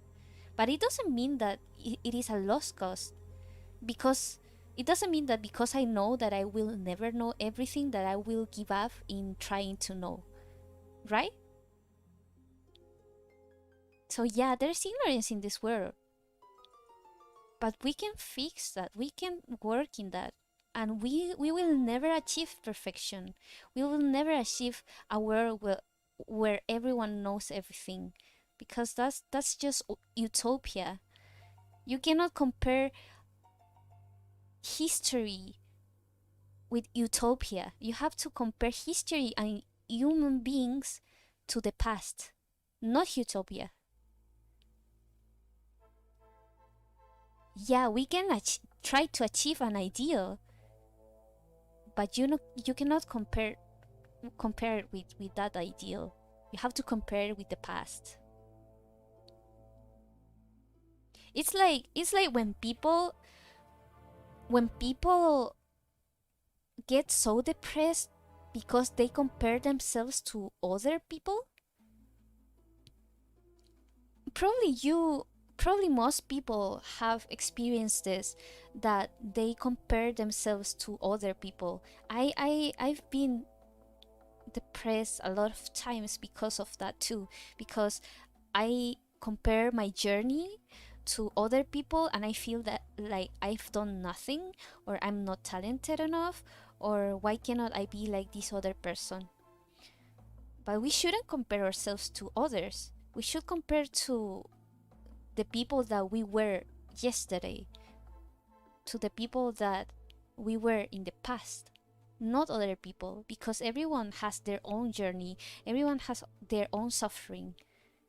And just like you cannot compare yourself to others, but only your past, you cannot compare the history of one country to another. You have to compare and set a standard based on that. You have to set a standard based on your own past. And you cannot set the standard based on utopia. It's like trying to compare yourself to your ideal self. You will never achieve that perfectly because humans are not perfect.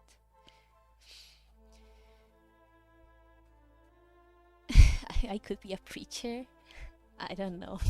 I don't. I actually don't like to feel like I'm preaching. I don't like to feel like I'm preaching because I know that I don't know everything. I can only share with you my opinion, but you get to decide what you think. You get to think for yourself and think what is true to yourself. I cannot tell you what to think. I cannot tell you what to believe. That is on you. And the thing about freedom is that freedom is not something natural for humans. I was listening yesterday to an interview and I really agree with that. Humans don't want freedom. Humans want to be taken care of, because freedom comes with responsibility. Freedom comes with taking care of yourself, thinking for yourself. When you lack freedom, uh, someone else tells you what to think, someone else tells you what is right and what is not, someone tells you what to do, and life is easier that way. That's why when you were younger, life was easier because you didn't have to take difficult choices in life.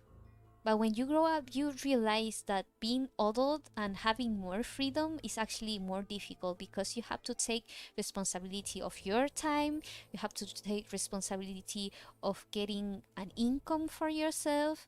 And that's not always nice, and a lot of people don't like it. A lot of people prefer to go back to being kids and being taken care of. But do you remember why you wanted to grow up? You wanted to grow up because you wanted to be independent, because you didn't want your parents to tell you what to do all your life, because you wanted to make your own choices, right? So why would you want to go back to being taken care of? Why would you go back to having all your choices made for you? Why would you go back to the time where you couldn't say what you think because it wasn't what your parents thought it was best for you? So you want to be an if you want to grow up to be independent when you're a child, then why the hell would you want the government to take care of you?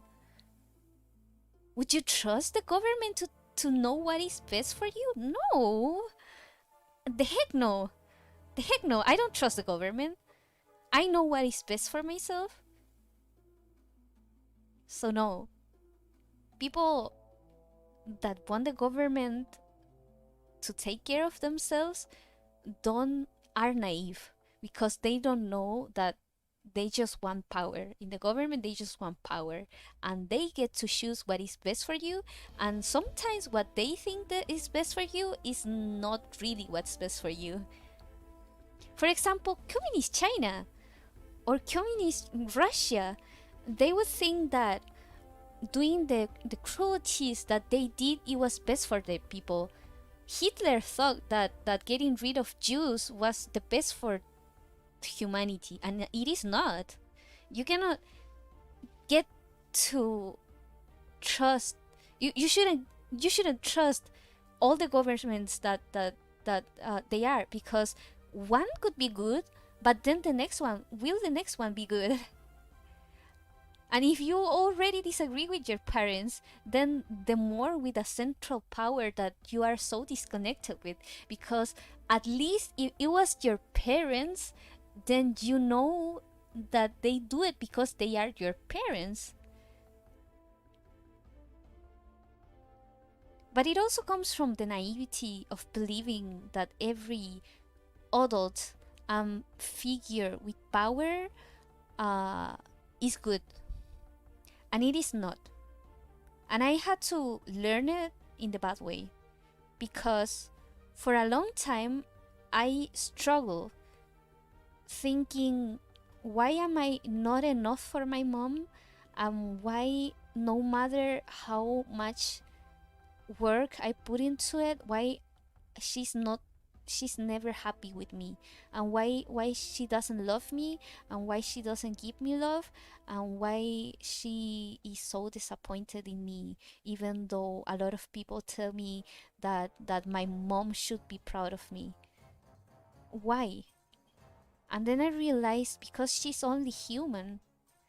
She's not perfect. She is no wiser than me just because she's an adult.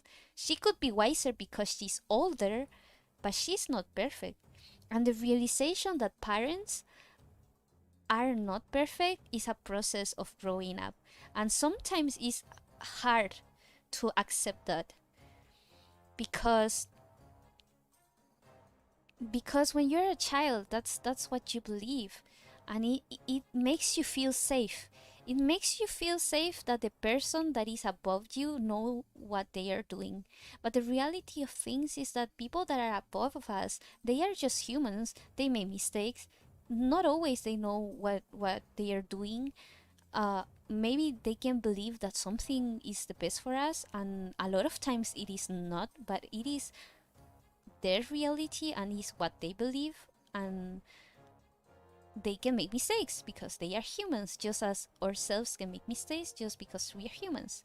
But a lot of young people, and I can say it because I was that way too, believe that when you grow up, you know what you should be doing, and you know more about life, and you know what you want to do. And the sad reality of it is that when you grow up, you're just the same. You just have lived more. You just know a little more than when you're young, but you're still clueless in life. And that will always be like that. There's no one that knows everything. There's no one that knows everything that they are doing and where they are going, and if that is going to work, and if it's going to stay that way forever, or if there's someone that knows a lot of that, then there's a point where they didn't have a clue either. As adults. So if our own parents can be evil and can be flawed, and can not saying that my mom is inherently evil. I know that it's just because she was raised that way, and she's not perfect, and she has her own uh, defense mechanisms that make her the way that she is, even if I don't agree with it, even if I condone it, and even if it's cruel. I try to understand, and I try to recognize that she that she isn't perfect. And if our own parents can be flawed and can be human and can make mistakes, then of course the government is going to make mistakes. So we cannot blindly trust in what they say and they do or what they believe is the best for us.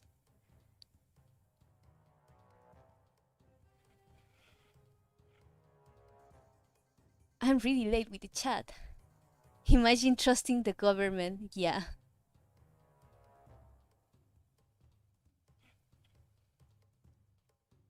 There is a difference between racism is bad and race does not exist. The former is reasonable, but the later is intellectually dishonest. Yeah, there's always a middle ground. I mean, racism is bad, of course. But race does exist, just like there's different kinds of dogs, there's different kinds of humans, but inside of that skin there's still human beings. There's still the same little brains and the same. We all have one heart, and we all have lungs, and we all have um, a stomach, or at least I hope. And we all have kidneys, or at least we used to. I do have both of my kidneys. And we all have brains. So inside of that shell we are still humans, and we have to recognize that what is important is not what is outside. Remember when they used to tell people that what is important is what is inside? When they tell you, no, it's that you're handsome or not, that you're beautiful or not, it doesn't matter. What it matters is what is inside. Remember when they used to say that?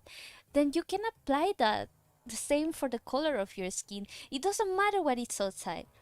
It doesn't matter what gender you are. It doesn't matter what race you are. What matters is what is in your heart. What it matters is that you inside of you you're still a human being with a soul, with a heart. And what matters is what is in your heart. And what matters too is that you can have a change of heart. Not like a heart surgery, but a change of heart. Like people can change their opinions. People can change what they think over time. I There's a lot of things that I used to believe back then that I don't believe anymore. I've matured and I've changed my thinking in a lot of things, and I will keep changing. So people can have change of heart. Uh,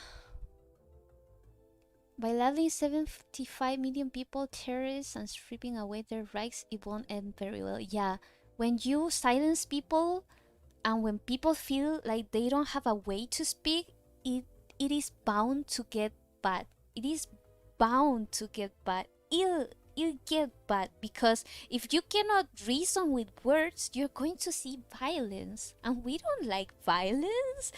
We don't like terrorism. We don't like violence. We don't like burning things. We don't like storming into places. People just want to be heard. But if no one is hearing them, then what else can you do?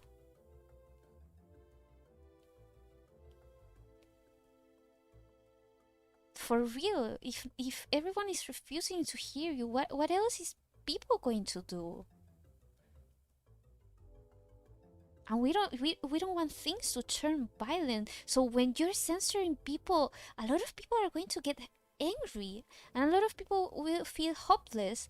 And when a man has nothing to lose, you should fear that man. You should fear that man. So you cannot drive people to the position where they don't have anything to lose anymore because they feel like they are not heard. You cannot drive people to the position that they feel like it doesn't matter anymore, because things will get bad. Would you consider doing a reaction stream to videos, confessions, or memes? That would be fun. That would be fun. What kind of videos would you like me to react to, or memes? On that note, Blank vowed to become sad as fuck after me saying that. Yeah, is going to get sad. I already said that. I almost predicted where Blanc was going, not gonna lie. There's a lot of twist in there. Like a lot of things are not decided also. But I like sad things, so you guys have to deal with it. Remember how many journalists were arrested for terrorism and arson? Yeah. They were treated ideologically fanatics, and the only thing that studied I have proof of this was framing and propaganda. Remember, you guys should study how cultural revolutions start. I remember my family while growing up, they told me that when Mao came to power, my family used to have a lot of territory. They had a lot of territory. My family wasn't rich, but they have lands because they were people from the farm. They were from the countryside. They had a huge farm, and it was thanks to their own hard work. And when Mao came to power, they took away everything. My mom explained it in these with these words: if you have 3 cows, you only deserve to have one. They're going to take away the other 2 cows and they're going to give it away to other people. If you have 3 houses, they're going to take away 2 of your houses and you can stay with one. Even if you work all your life to own those cows and those houses, even if you're a good person, they're going to take it away because it's not fair that you have more than others. Equality of outcome, not of opportunity. Equity of outcome. And then what they did was they started to burn books. They started to ban books and burn books. And what they did to teachers, because teachers back then were more powerful than even politicians. And the Communist Party recognized that. So they started to arrest teachers, they started to kill them. A lot of them were in house arrest and they couldn't teach anymore. I believe my grandparents were teachers. My grandpa in my grandpa in my it's a little bit hard for me to talk about my grandpa because uh he was my favorite grandpa and he was like a father to me, and he passed away already. So I normally don't talk about him because I get emotional even if the story that I'm trying to talk about is not emotional at all. But he used to be a teacher. He used to be a teacher and he couldn't teach anymore. My grandma was managed like the farm, uh and then we were all stripped away from that. Well, I say we, but I wasn't born that time. uh and it was a hard time for teachers. My grandma and my grandpa for my no my grandma from my father's side was a teacher as well, and they had a really hard time. So that is what happened. They try to purge people that don't agree with the Communist Party, and they try to purge people that have more power and influence than the Communist Party. For example, religions, because God has more power than the Communist Party. Um, Teachers, because they have more influence in students than the Communist Party. Books, because they can make you think things that the Communist Party doesn't agree. So people should study. They should study what happened back then and compare it to what is happening right now. And what is happening right now is exactly that. And if people stay silent, and they are trying to silence people, but if people stay silent and refuse to talk to each other, not only social media, if you refuse to talk to your siblings or to your parents and to your friends just because you're afraid of losing them, then this history is going to repeat itself again. And that is not a good prognostic of what's to come. But I do believe that good things will happen. And I refuse to believe that freedom is going to lose. So my belief is that the high priestess is going to come, the reverse high priestess is going to come, uh, and that good will win over evil, and that I'm living in the best timeline that I can live. So don't be afraid to speak up. Don't be afraid of things that may happen. We cannot be afraid. We cannot afford to be afraid. And that was actually my resolution for this year. My resolution for this year was courage. Courage. Just courage. I want to have courage for the things that are to come, for the things that are right, and for the things that I believe. I want to have courage. And that is my resolution. I don't want peace, I want courage. And I want freedom. So don't be afraid. Don't be afraid to speak up. Don't be afraid to think differently. Have courage. That's my resolution for this year.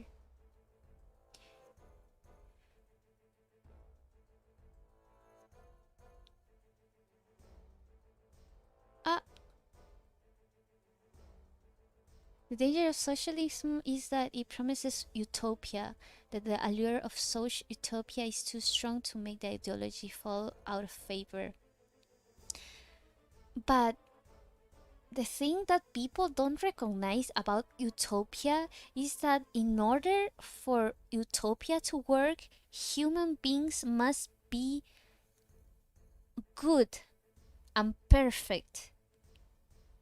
And the reality, like I said before, the realities of human beings is as much as we have potential for goodness, we also have potential for evil. And what is the best um the best situation in where evil can can come to fruition is when people have power. When people have power, people are bound to not want to lose that power. And when people have power, people can get corrupt. Not all of them, not all of them, but we have to recognize that it can happen. For example, I love to use this example. For example, in chemistry, what you learn in school in chemistry is that you can have the perfect formula where this element plus this element should generate this quantity of this other element, right? But they teach you that in a lab setting, there's things that can go wrong. For example, the air or the temperature or the pressure, a lot of elements from the inside can affect the result that you get. And even if it is uh, the nearest to, to perfect that you can get, you still won't get the exact quantity of what you want, because you lose energy, for example. I mean, the energy transforms. So it transfers into something else, and not always you get like the exact quantity of what you want, and not always you get the exact result that you want, because there's environmental things that affect into it. The same happens with with the government. You cannot achieve utopia because there's other things that can affect into the goodness of people. For example, corruption. For example, people wanting to have more power. For example, people that are afraid to speak up and to say the truth, so they say little white lies to stay in power, to appease the leader. Things like that can affect the outcome of utopia of if you in a chemistry process cannot have a perfect result, then in life the less you will have a perfect result, because humans are not perfect. So if humans are not perfect, then how can we achieve utopia? You cannot. You just can't. And to recognize that, you have to, like I said before, recognize that there's evilness in human beings. In all of us. In all of us. In your mom, in your dad, in yourself, in all of us. If you don't want to be evil, then you be an animal that refuses that cannot have the ability to think. But sadly, we have the ability to think, and we have free will, and we can take bad decisions in our lives. So the humans can be evil, and because humans can be evil, not meaning that all will be, is the reason why you cannot strive for perfection. That's why it is better to have the less power in government as possible. We should have regulations of some kind, because, for example, laws, but we shouldn't give all aspects of life to the government, because government can get corrupt. Government can become evil, and they're not going to tell you that because they want the power. Of course. And not only government, social media as well. You have to think that social media is a business. Social media and social media are a business first, and they are social media and media after. They are business first. They earn money, and that's why they exist. Even if they didn't make profit at first. So you have to see what economical interest is in them, who is investing, or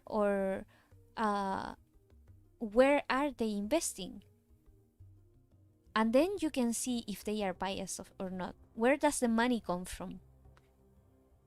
And if they don't do what the ones that have the money want you to do, they're going to lose that money. So no, social media can get corrupted as well, because they have economical interest. Amazon has economical interest. Apple has economical interest. For example, did you know that Apple uses forced labor near to slavery to make their parts? And because Trump wants to stop all, like, to outsource things in the US instead of China, or to other places instead of China, which is more expensive, then they are losing profit because it is more expensive for them to produce things. So if they can get rid of Trump, they can get parts from China and get more profit. A lot of people don't think about that. A lot of people don't think that media has economical interest. I wanted to talk about media, just media, as my experience as a journalist student, from what media really is. But I would take a whole episode for that. Marxist ideologies have resulted in hundreds of millions of dead worldwide, and yet they are still incredibly popular today, because people are stupid, or because people don't study Marxism for what it is. They're just naive. I believe that it's just naive. It's either naive people or people that have the knowledge of it, but they want power. It's either one of them. But I wish to think that is because of naivety. I really wish to think that it's just because of naivety. But the reality is not just naivety.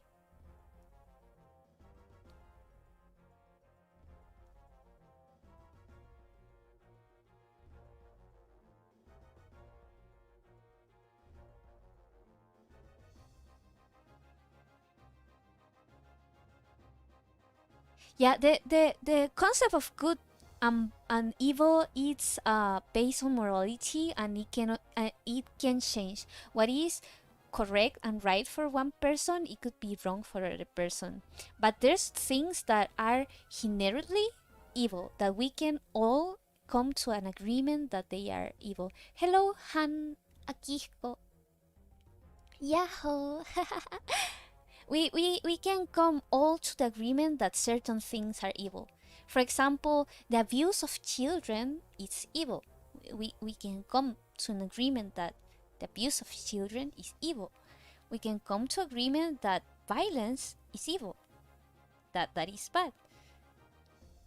Things like that we can agree on.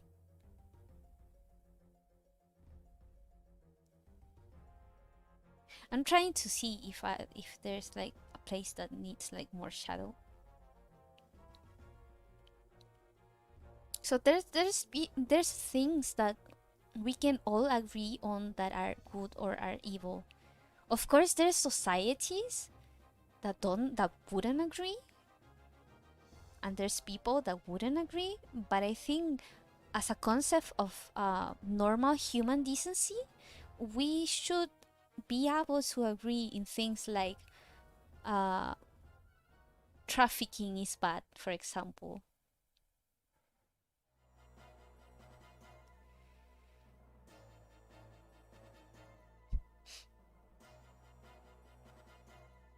Anything more than 20% yield in a non-optimized reaction in the lab is excellent. Uh, when I was doing experimental work, the goal was usually 5% of yield because the mechanism and products were unknown. See, if in a lab setting you don't strive for even 90%, you cannot strive for 80 or 90% in real life. It's just not realistic. And when you learn like management, when you learn things like management, uh, you or statistics, you also learn that just striving for like more than 80% is unrealistic.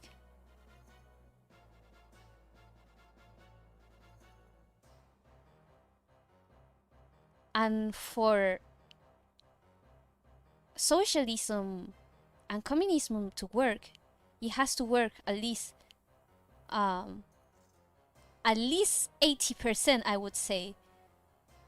And like we said, it's not realistic.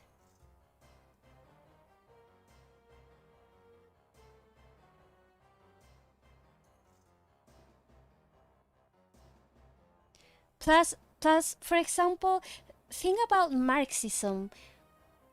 People usually think that Marxism is good for.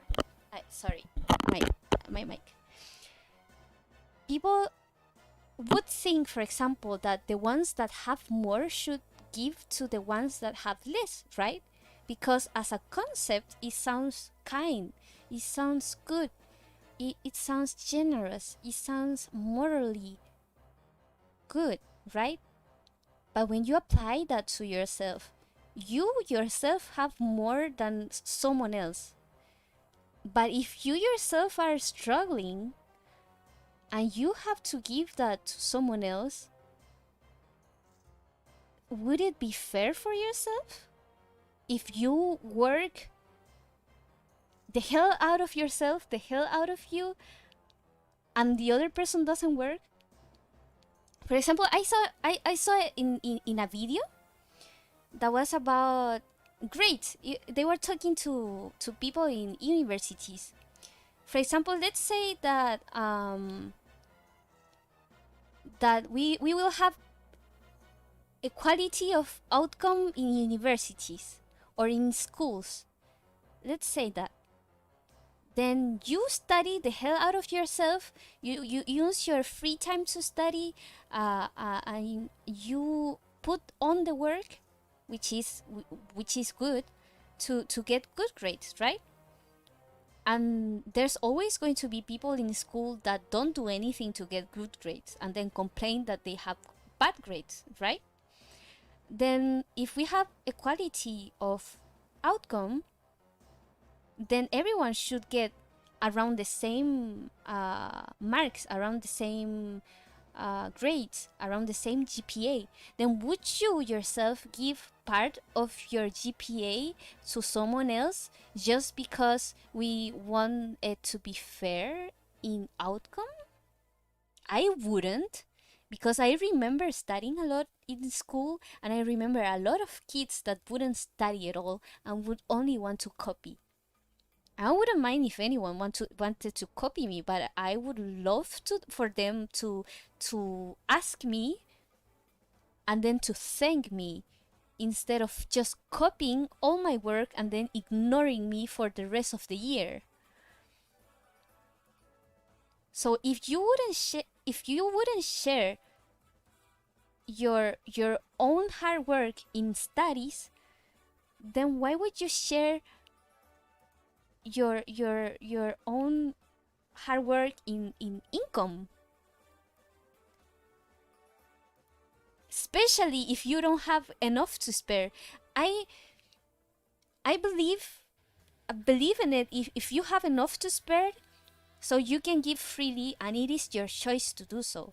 But if there's people struggling and that they work hard to earn what they have, then why would they have to give it to someone that doesn't put on the work? It doesn't make sense. And some people will agree and some people won't. But because there will be people that doesn't agree, then you don't have a 100% perfect result, or not even 80% perfect result. You will have near 50-50. Let's say 50-50. 50% of the people agree to give up things, and 50% of people don't agree to give up things for other people. Then you don't have a functional government, and then utopia cannot be achieved. And how can you achieve the ideals of utopia? By taking away things without people being able to choose. And if you take away things from people without them being able to choose, what do you have? You have tyranny. You have totalitarian governments.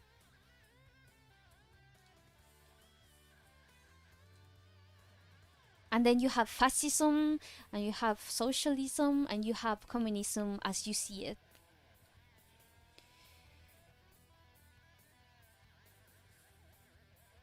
Maybe I commented too much. No, no, no. It's fine.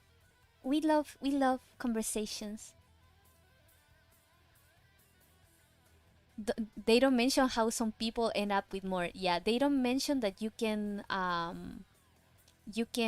just take things and hide it. For example, the ones in power generally take more income that they should, and they just hide it. And they say that is for the goodness of people, that they do it for you. So they deserve that money. They deserve to take your money. By the way, I just noticed that the hair, when I look up uh, the rigging, it's a little bit messed up. Have to fix that. I just noticed it now. I gotta fix that. It's not even about how hard someone works. Working smart is what really succeeds. Yeah, that's right. Working smart, being efficient. But that's also sometimes working hard. It's your own effort. It's your own effort.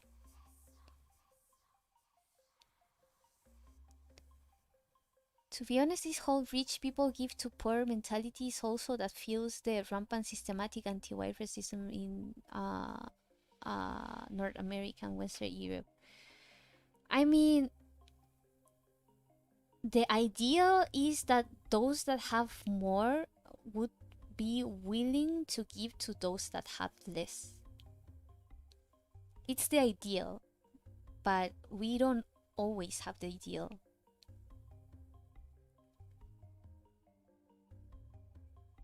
Hello, Brie! You didn't know that I was live? How are you? I remember a lot of kids in my classes when I was younger didn't like me because my family had money and only one person wanted to be my friend just because of me and not because wanted me to buy something for them. That's really sad. That's really sad. That actually reminds me to June, the one that I'm painting right now. His story uh is like that.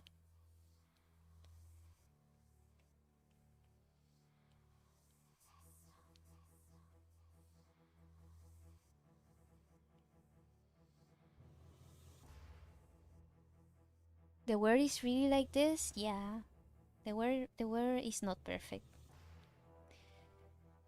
There's evil in this world, and there's people that only see you for what is outside and not what is inside.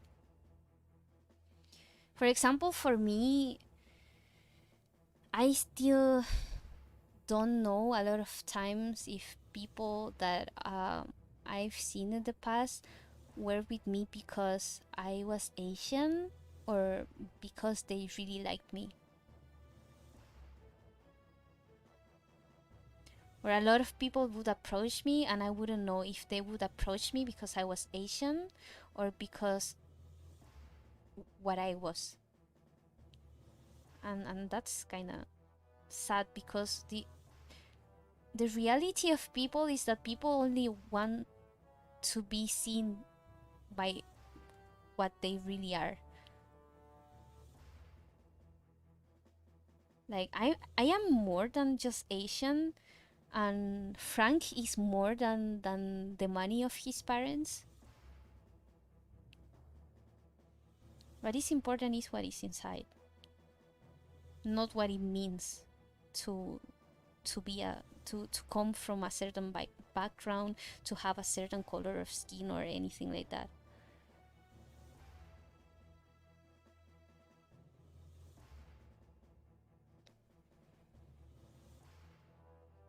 You're doing good.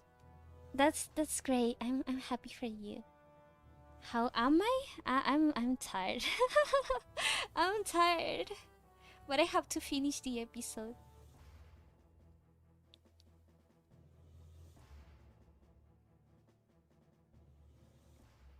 I'm gonna just do this. What? What? Why? Okay, that's better.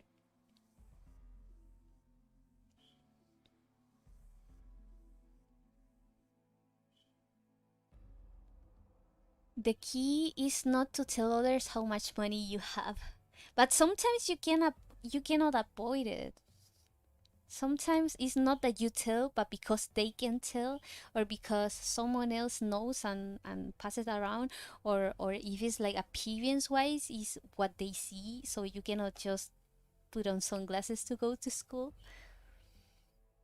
It's so sad that people can change their perspective based of trivial things. Yeah, they people can change their attitude towards you because of the way you look or because what they know about you, what they say about you instead of what you really are. And the truth is, we all just want to be seen for what we really are.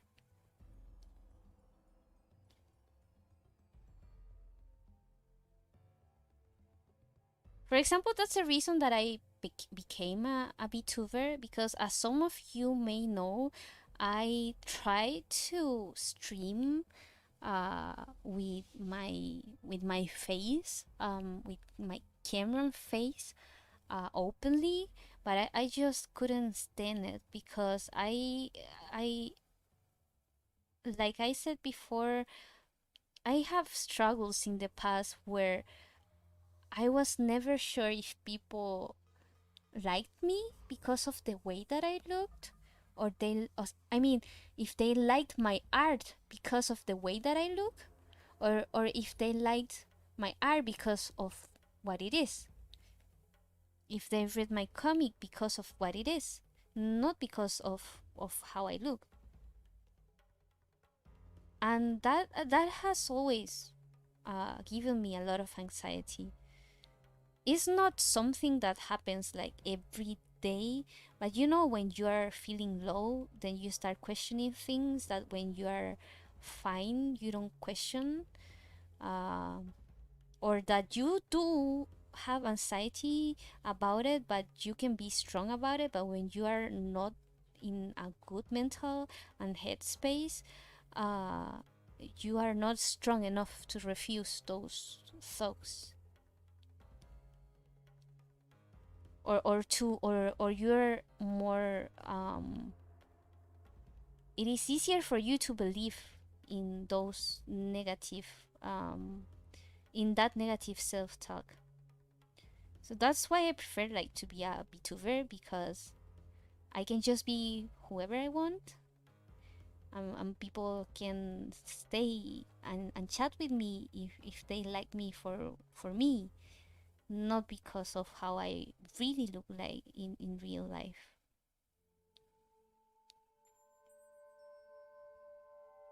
That's what I like about VTubing, because I want people to see me by me.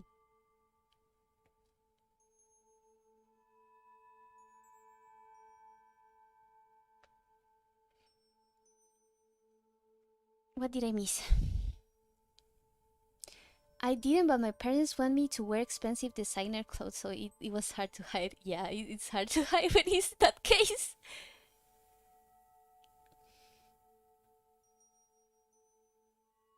One of your brothers literally told the class that my family had money because he thought it would make me popular. Oh my god! You really dump tons of money on things that people don't see. Yeah. Someone can also be poor and spend a lot of income of clothes.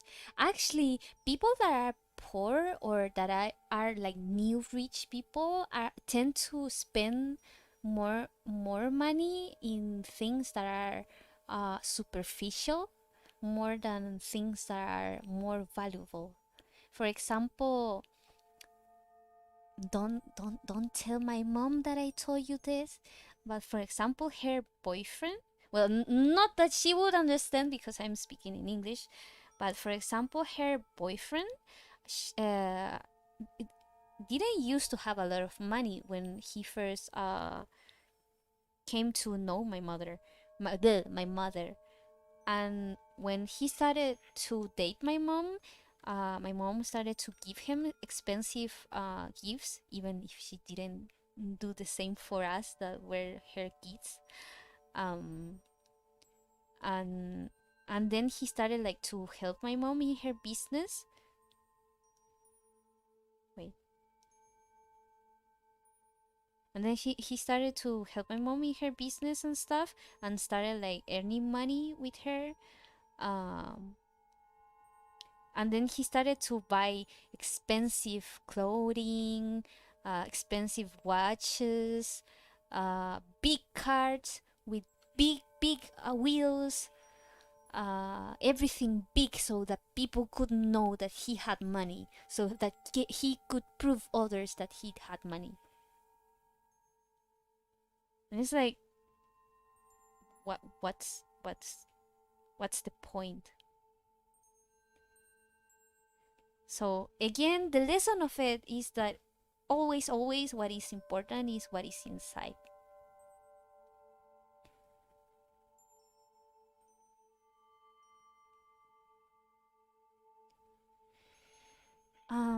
I think I'm kind of done. with this one. Although I want to add a few highlights. Ah! Okay. It's funny that I said I was going to stream just 1 more hour and we are already almost in the third hour.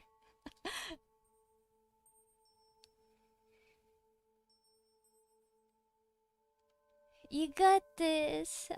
You keep me company. I'm happy that you do. That you guys stay with me. Little Stardust! I love the little sparkles in the chat. Thank you guys. I always try to get people to see me how I am besides my money. If you're. Yeah, that's important for people to know what is in your heart, not what is in your pocket or what is in your parents' pocket. If you're asking that question, then you probably aren't that rich. What question? What question?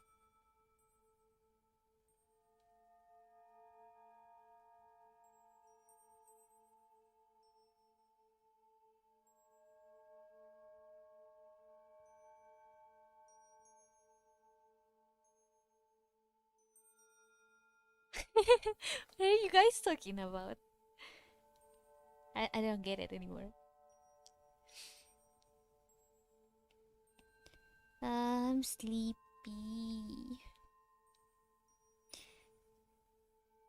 Why were we talking about that anyways? Weren't we just talking about LOL? Competitive LOL. By the way, does anyone know when does the competitive season start?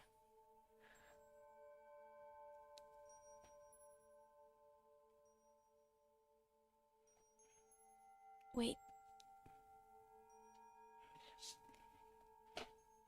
The one the, the one that's about making others see someone besides the money? Oh. But I don't know the context.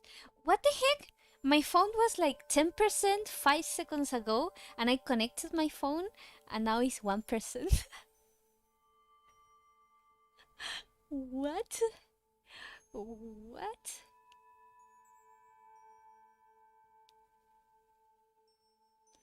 And nobody knows?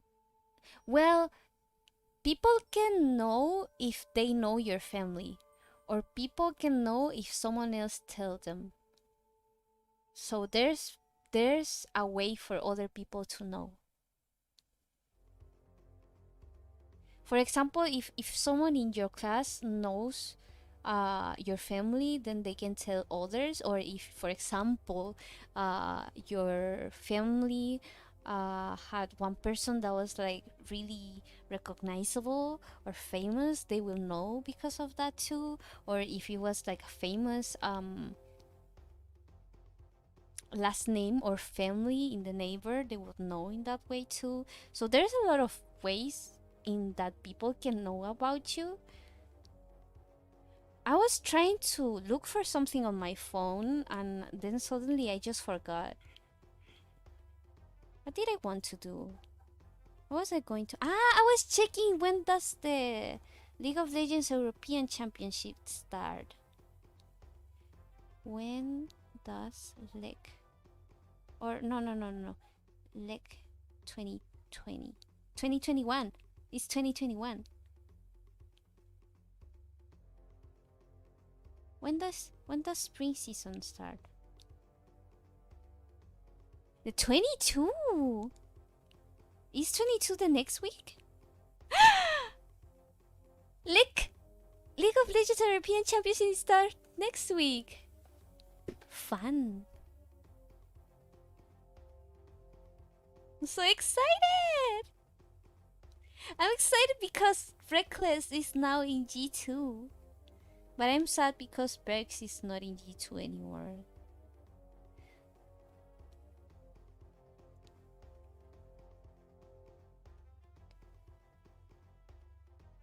Baron Trump can never go to a university because how who he that is. Yeah, that's true. Well, you can go overseas.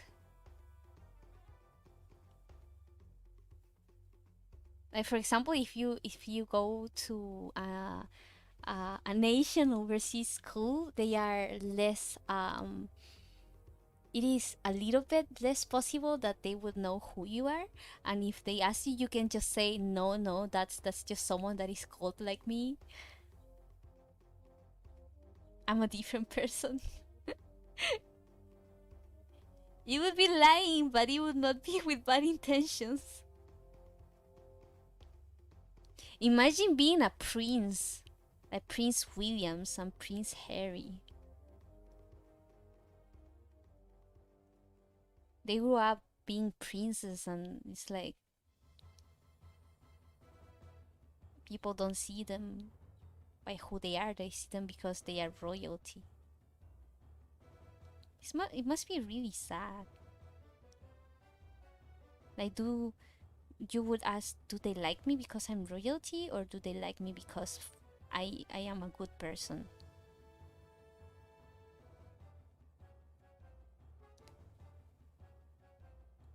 Maybe you should play some League this year because my making everything overpowered the game actually ended up being better. Really?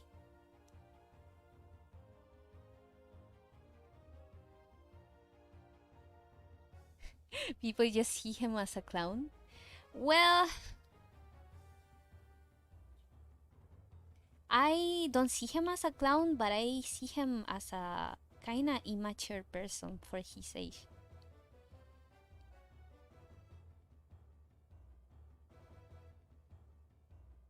But I don't know him, so I'm just saying for what other people show. So you wouldn't really know how they are until you really know them in person.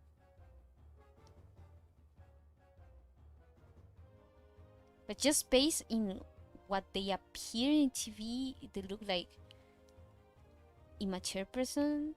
But to be honest, there is also immature person that are people that are good. It's just immature. But you wouldn't know until you actually get to know them. So again, we go to the same point. But it must be sad.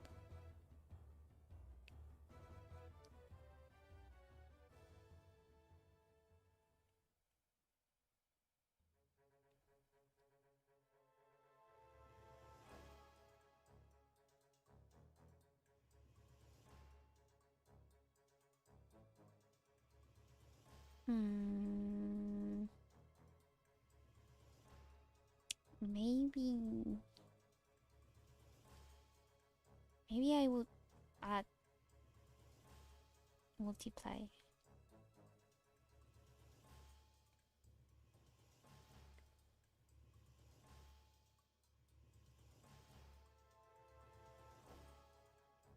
Actually, that is also why I don't like visiting my family in China a lot, or for example my mom's friends, because I know that she always talks bad about me, always says bad things about me, and then people then have a concept of me that is not me but is what my mom says about me. So it doesn't feel good at all.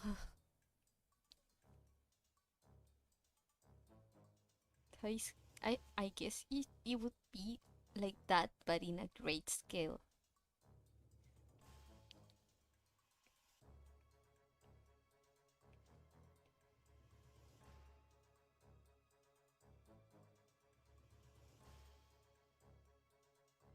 I decide in the background later.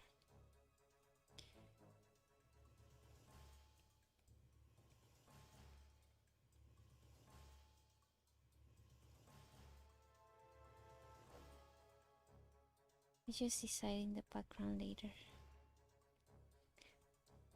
I think I'm just gonna render this one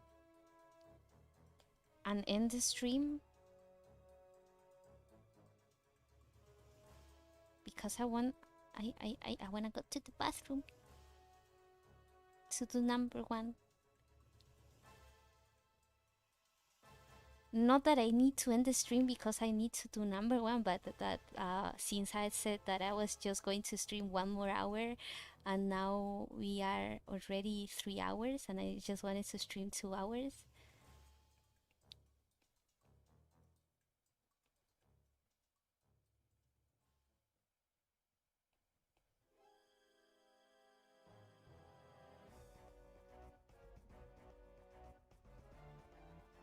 Hmm.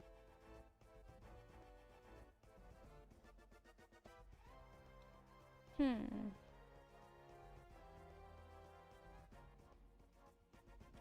Should I? Oh yeah, it works too.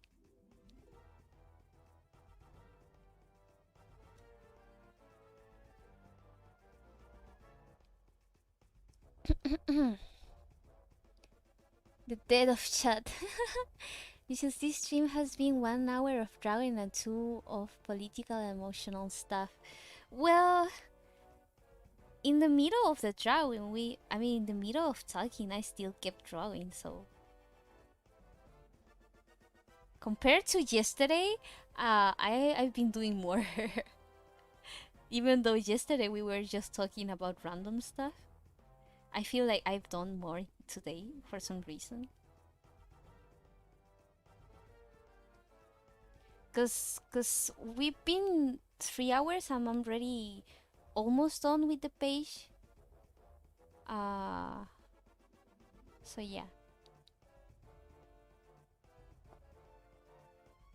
Yeah, I'm just gonna leave it at that.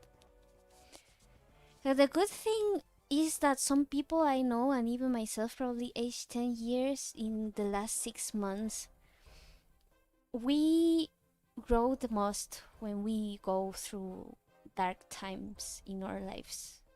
We can only find light and recognize the light when we go through darkness. There's decades uh, where nothing happens, and then there's weeks where a decade happen, a decade for worth of things happen. So I think we are in that kind of crossroad moment where a lot of things tend to happen, and we just have to be patient. I think.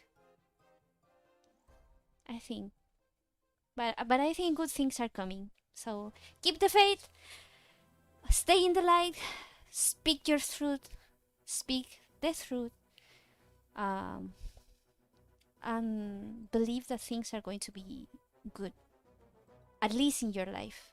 Even if the world is ending, you can make peace at home and find the little things in uh, find happiness in the little things. So yeah, I'm gonna end the stream here. I'm gonna shout out the patrons first. Thank you to all my patrons. I was supposed to say that at the end. Wait, where the heck are the arrows? Where the heck are... Where's the arrows? Uh-oh. Ah! Found it. Is this one? Oh, I found the arrows. Okay. Thank you to all my patrons. I was supposed to say that in the end again. To Clover tier, Aisha, Jacqueline, Benjamin, Kevin. To the crew tier, Jessica, Saima. Uh, to did I miss one? Did I miss one?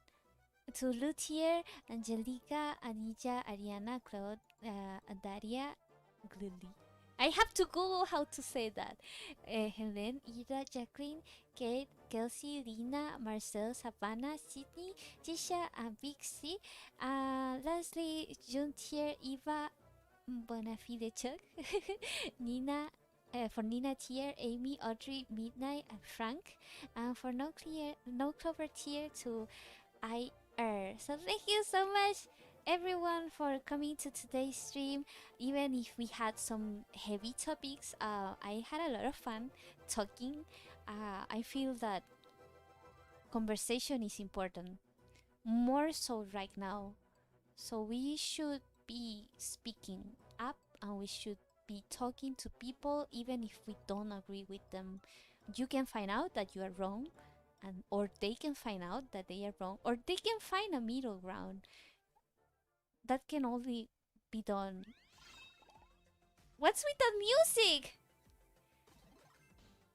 That can only be done uh when you speak with other people. So thank you everyone for coming to the stream. Like I said again, I really enjoy it.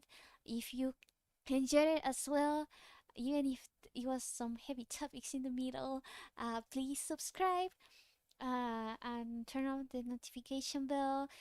Like this video if you like it, of course.